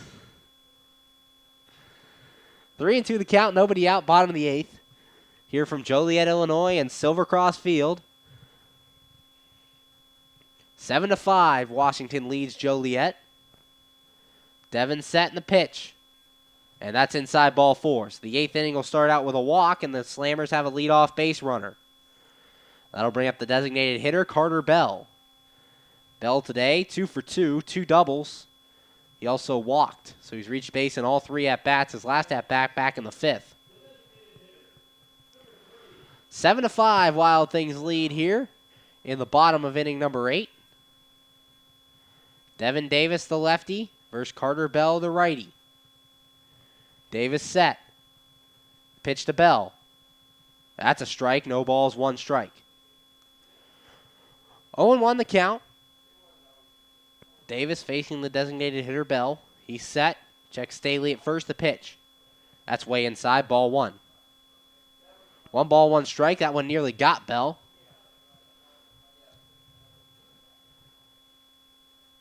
Davis looks into his catcher. He's set, the 1-1 coming. Checks his swing, but fouls it off. 1 ball, 2 strikes. 1-2 the count. Devin Davis, his second inning of work out of the bullpen. And we'll see if we see Andrew Wick in the 9th. Wick been the closer for the Wild Things this season, struggled in his first 2 outings. Davis setting the 1-2. Swing and a miss. He struck him out. His 4th strikeout of the day. And there is 1 away here in the bottom of the 8th. Coming into this game, Devin Davis only had 1 strikeout in his first 2 appearances, has 4 in today's outing. That'll bring up Phil Bates, the left fielder. Bates today 1 for 3 with a single. Davis set, checks Staley at first, the pitch. That's high, ball 1. 1 ball, no strikes. 1 out here in the bottom of the 8th. Wild Things lead 7-5. Davis set in the 1-0. And this one a fly ball to right field, but it'll go into the lawn area, foul. 1 ball, 1 strike. 1-1 the count. 1 out here in the bottom of the 8th. Wild Things lead by 2. The lefty Davis looking to keep the score where it is at 7-5. Wild Things lead. He's set. Checks Staley at first, the pitch. And that's low. Ball 2. 2 balls, 1 strike to count. Davis appearing in his 3rd game here in 2016. Working quickly on the mound. He's set. And the 2-1. And that's a strike. 2 balls, 2 strikes. Another 2-strike count for Davis. They're looking for strikeout number 5 on the night. Davis set. And the 2-2. And this one chopped slowly to 3rd. Fink gets it on the bare hand. He can't handle it. So it'll fall. That'll be a base hit for Phil Bates on the chopper to 3rd. So the Slammers now have runners at 1st and 2nd here. That'll bring up Charlie White, the center fielder. White today, 1 for 3 with a single. Has reached base twice. He walked in the 4th. So McKeon goes out to calm Davis down. 1 out, 2 on for the Slammers. Wild Things lead 7-5 here in the bottom of the 8th. Davis peers in, lefty on lefty. He's set. And the pitch. And a ball, 1 ball, no strikes. 1-0 the count to Phil Bates. Bates 1 for 3 with a single. Singled back in the 2nd. Davis set in the 1-0. And this ball popped up, but it'll get in the seats as McKeon gives it a chase, but it'll go foul. 1 ball, 1 strike. 1-1, 1 out, bottom of the 8th. Devin Davis trying to hold this lead for the Wild Things. 7-5. Here from Silver Cross Field, you're listening to the MSA Sports Network's coverage of Washington Wild Things baseball. We'll have you all season long. Wild Things return home for their home opener tomorrow against Lake Erie. Davis looking into McKeon. He's set. And the 1-1 coming. And this one, shot foul. 1 ball, 2 strikes the count. 1-2, 1 out here in the bottom of the 8th. Devin Davis, the lefty, versus Charlie White, the left-handed batter.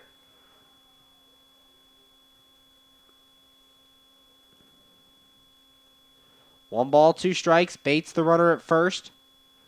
Staley at second. The 1-2 swing and a miss. Davis's 5th strikeout of the day. And there are 2 outs here in the bottom of the 8th.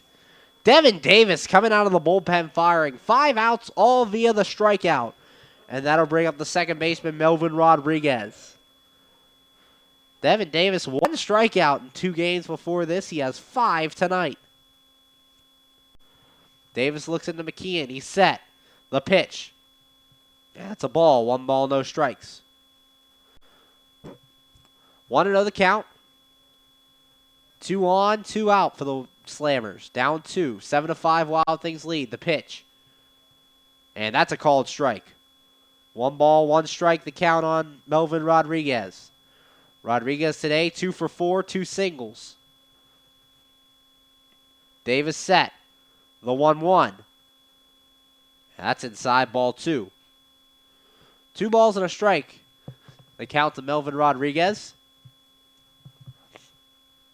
Davis peering into McKeon. He has his sign. He's set. The 2-1. And this one hit the left field. Heck going over to foul territory, and it'll fall into the lawn. 2 balls, 2 strikes. 2-2. 2 outs here in the bottom of the 8th. Davis has gotten all 5 outs today via the strikeout. Be really nice if he could get one here to end this inning. Davis set. The 2-2. Grounded to short. Wobrock has it. He'll throw to first, and that is out number 3. 6-3 on the putout. No runs, a hit, no errors, and 2 men left for the Slammers. And after 8 innings of play, the score, your Wild Things 7, Joliet 5. You're listening to MSA Sports Network's coverage of Washington Wild Things baseball.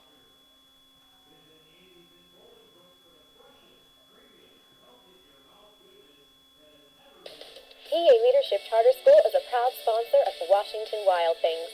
PALCS is a tuition-free online public school for K-12 students. PALCS can help your child hit a home run in their education through flexibility, student-to-teacher interaction, and socialization opportunities. Go to PALCS.org for more information. Go Wild Things! PA Leadership Charter School. Lead, don't follow.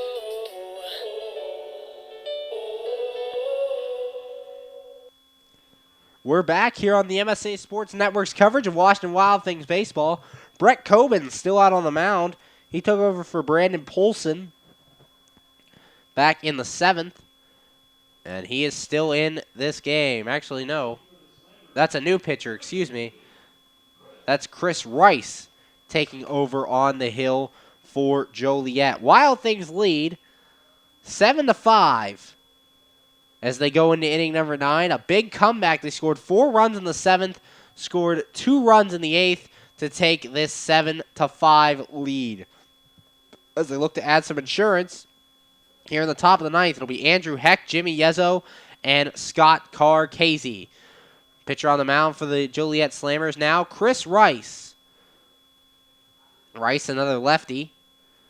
He appeared in yesterday's ball game. This is his 3rd appearance of the season. A 5.40 ERA, 2 runs, 1 earned in 1 2/3 innings of work. 1 strikeout, no walks. Has allowed 2 hits on the season. Came into pitch in yesterday's ball game, and he went 2/3 of an inning, allowing 1 hit, 2 runs, none of which were earned. The hit he gave up, though, was the big 2-run homer by Brian Haar. So due up in the 9th, Andrew Heck, Jimmy Yezzo, and Scott Carr-Casey.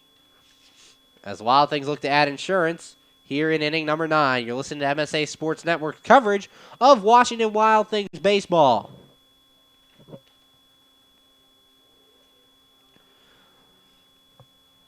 As it'll be 5, 6, and 7 getting ready. Chris Rice going through his warm-up tosses. And the Wild Things have several fun promotions planned for the season. On Sunday the 22nd, we're hosting our canine fans for Bark in the Park, courtesy of Rachel Ray's Nutrish. Bring your pups to the park and receive a doggy photo frame thanks to the good folks at Dad's Pet Care. Please make sure you bring your dog's vaccination papers to ensure that he or she can gain entry to the park. Andrew Heck leading things off here for your Washington Wild Things in the top of the 9th. Chris Rice, the new pitcher.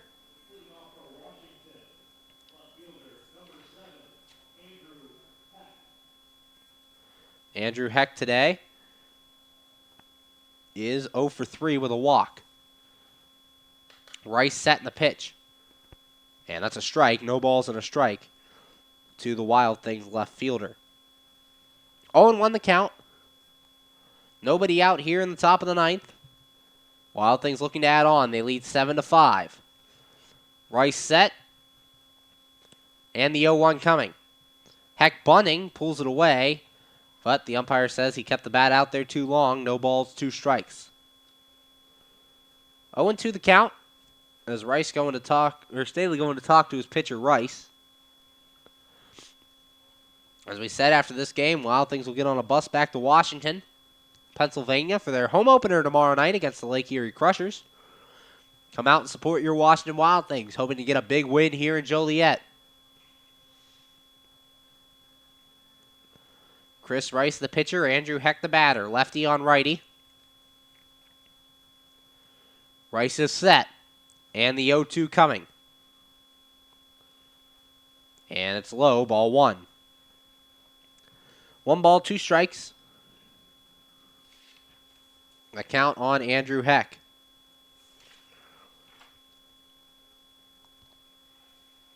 Rice looks in. He's set. And the 1-2. And this one chopped to short. Grabbed over there by Alfredo Rodriguez. Throw to first is just in time to get Andrew Heck. That's out number 1. 1 away. Wild Things lead 7-5 here in the 9th inning. And that'll bring up Jimmy Yezzo, the big hit in this ball game that tied it. A solo shot. His first home run of the year in the bottom of the 7th. Made the score at that point 5-5. As the Wild Things came back from down 5-1 in that inning. Rice looks into Yezzo, lefty on lefty. He's set. And the pitch coming. Swing and a miss. No balls and a strike for Yezzo.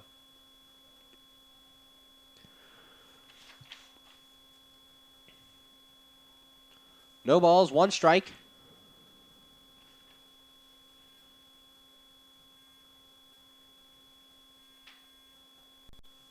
Here's the 0-1. That's outside, ball 1. 1 ball, 1 strike, 1 out here at the top of the 9th. Wild Things lead 7-5. As Rice peering in, lefty on lefty, he's set. And the 1-1 coming.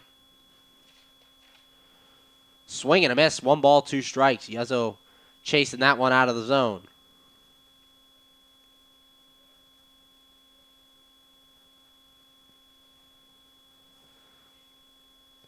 One ball, 2 strikes, 1 out here in the top of the 9th. Rice set. And the 1-2. And this one up the middle by Yezzo. Sliding stop by Alfredo Rodriguez. Throw to first. Nice play there to rob Yezzo of a hit. 2 away here in the top of the 9th. And that'll bring up first baseman Scott Carcasey. Alfredo Rodriguez going down to a knee, making a nice sliding stop.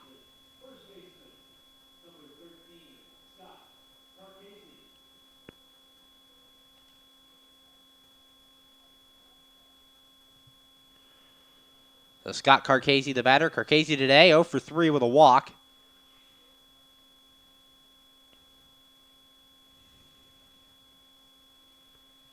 Here's the pitch. And it's a strike. No balls and a strike to Carcasey.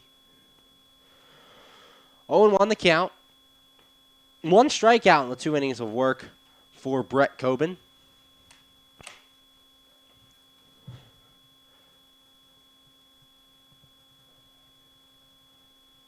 Rice looks in. He's set. And the pitch coming. And that's a strike. No balls, 2 strikes on Carcasey. 0-2, 2 outs, top 9. Wild Things lead 7-5.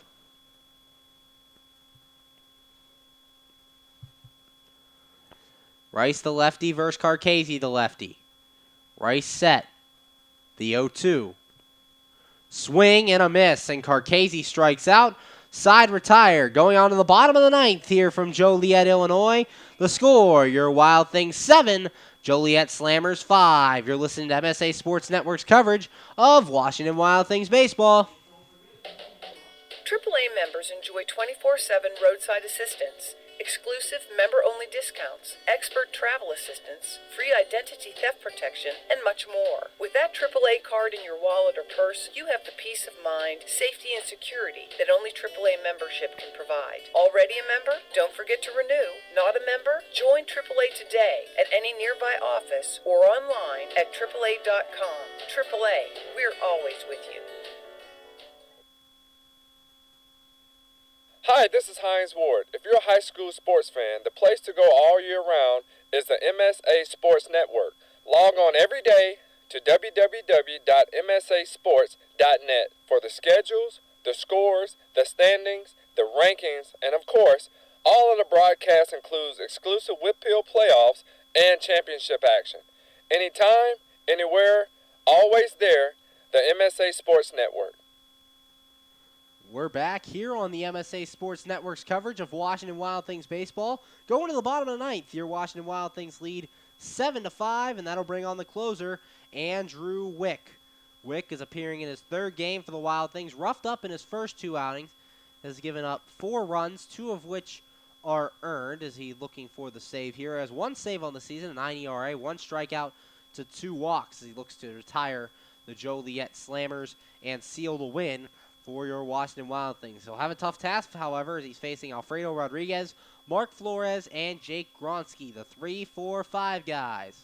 So Andrew Wick on the hill as the Wild Things trying to get the final 3 outs to get the victory. There'll be lots of giveaways at Consol Energy Park this summer. We're giving away beach towels, t-shirts, hats, and even an ugly sweater blanket. Check out the website for more details. Opening day at Consol Energy Park is tomorrow, 7:05 p.m. first pitch.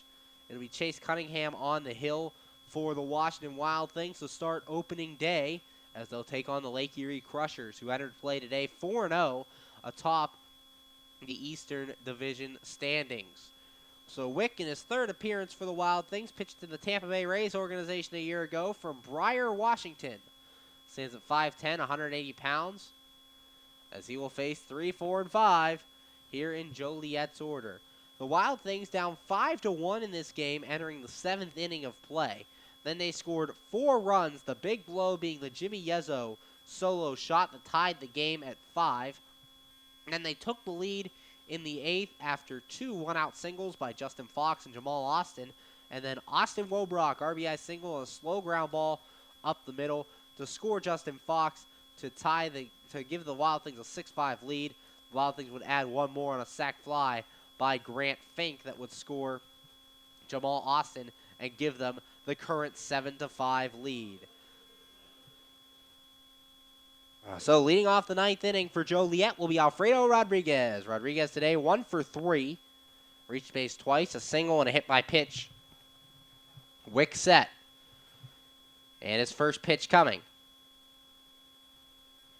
That's inside, ball 1. 1 ball, no strikes the count here on Alfredo Rodriguez. Grant Fink in on the grass at 3rd base, guarding against the bunt. Wick set. The 1-0. And that's inside, ball 2. 2 balls, no strikes, nobody out, bottom of the 9th. Wild Things lead 7-5. Just reaching 11:30 Eastern time. The 2-0 pitch coming. And this ball, fly ball to right field, going towards foul territory. Yezzo and Fox giving chase, but it'll land in the lawn. 2 balls, 1 strike the count. 2-1 the count, nobody out. Bottom 9, Wick versus Rodriguez. Wick the righty, Rodriguez the righty. Alfredo made a nice defensive play back in the top of the 9th to rob Jimmy Yezzo of a base hit. Wick looking into McKeon. He's set. And the 2-1 coming. And it's high, ball 3. 3 balls and a strike, and if you're Wick, you don't want to walk the leadoff batter here in the 9th inning. Just try to do your thing and throw strikes. 3-1, Wick set. And the pitch. And this ball hit the center field. Austin is camped under it, now coming in, and he will make the catch. 1 away here in the 9th. So a good start to the 9th inning for Andrew Wick, and he will face Mark Flores. Flores today 0 for 4. Did reach base once on a fielder's choice. Has done very well in this series in the first 2 games. He's 2 for 2 last night, drove in 3 of his team's 5 runs. And in game number 1 of this series, Flores ended up going 2 for 4. Wick set. The first pitch to Flores. And this ball lined right at Jimmy Yezzo. What a catch at first base, and that's out number 2. 2 away, 1 more out for Wick to get, and he can close the book on this one for the Washington Wild Things. It'll bring up the third baseman, Jake Gronsky. Gronsky today, 0 for 3 with a walk. Wick looking for his second save of the year for the Wild Things. As he faces Gronsky, 7-5 Washington lead. Wick set. Here's the pitch. And this one chopped up the middle, and it'll be a 2-out single for Jake Gronsky. So Joliet trying to show some life here in the bottom of the 9th with 2 outs. They have a runner on, and that'll bring up Boo Vasquez, the right fielder. Vasquez on the day, 2 for 3, a triple, a single, and a walk. He also struck out. Gronsky, the runner at first, he singled. As Wick trying to get the last out of this game and get the victory for the Wild Things. Wick set, and the pitch. Swing and a miss. No balls and a strike. 0-1 the count. Devin Davis was great out of the bullpen, throwing 2 scoreless innings. Gronsky, the runner at first. Wick looks in. He's set. And the 0-1. Called strike 2. No balls, 2 strikes. 1 strike away for victory for the Washington Wild Things as they get ready to try to get some momentum on the road as they go to their home opener tomorrow. 7:05 at Consol Energy Park.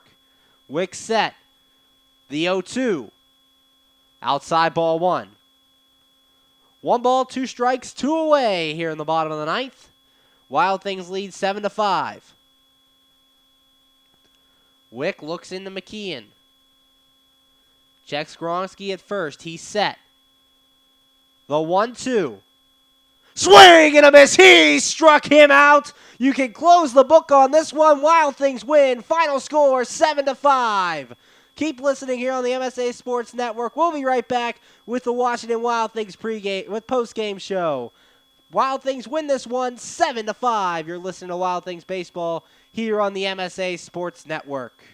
When looking to replace your athletic field, choose ProGrass, first in turf. ProGrass has installed over 500 fields in the U.S. Getting the best artificial turf for your field depends upon both the product and the partner you choose. That's why architects, athletic directors, and players choose the ProGrass Performance System. ProGrass maintains an active presence in the field turf industry as members of the Sports Turf Management Association and the American Sports Builder Association, and is proud to be recognized as a FIFA preferred manufacturer. Call ProGrass today at 866-270-6003 or visit them on the web at www.progressturf.com. ProGrass, first in turf. Your Washington Wild Things get the victory in this one. Final score, Washington 7, Joliet 5 as they pull out the victory. A comeback win for the Washington Wild Things as they look to get away for their home opener tomorrow. It was all Joliet until the 7th inning in this one. The Wild Things scored 4 runs in the 7th inning. That started in that inning with 2 leadoff walks, one by Jamal Austin, one by Austin Wobrock. And Jamal Austin stole 2 bases to get to third base, First and third with nobody out. Then a single by Grant Fink, an RBI chopper to third base that Gronsky couldn't handle. Scored. Jamal Austin made the score 5-2 at that point. Then a wild pitch scored Austin Wobrock from third base after he moved up on a flyout by Dave Popkins. That made the score 5-3. Then another wild pitch moved Grant Fink up from second base to third base, and a ground out by Andrew Heck scored him, making the score 5-4. Then finally, Jimmy Yezzo caps off the inning with his first home run of the 2016 season, tying the game at 5. So the game was tied at 5. Then we went to the 8th. 1 out, strikeout by Alex McKeon.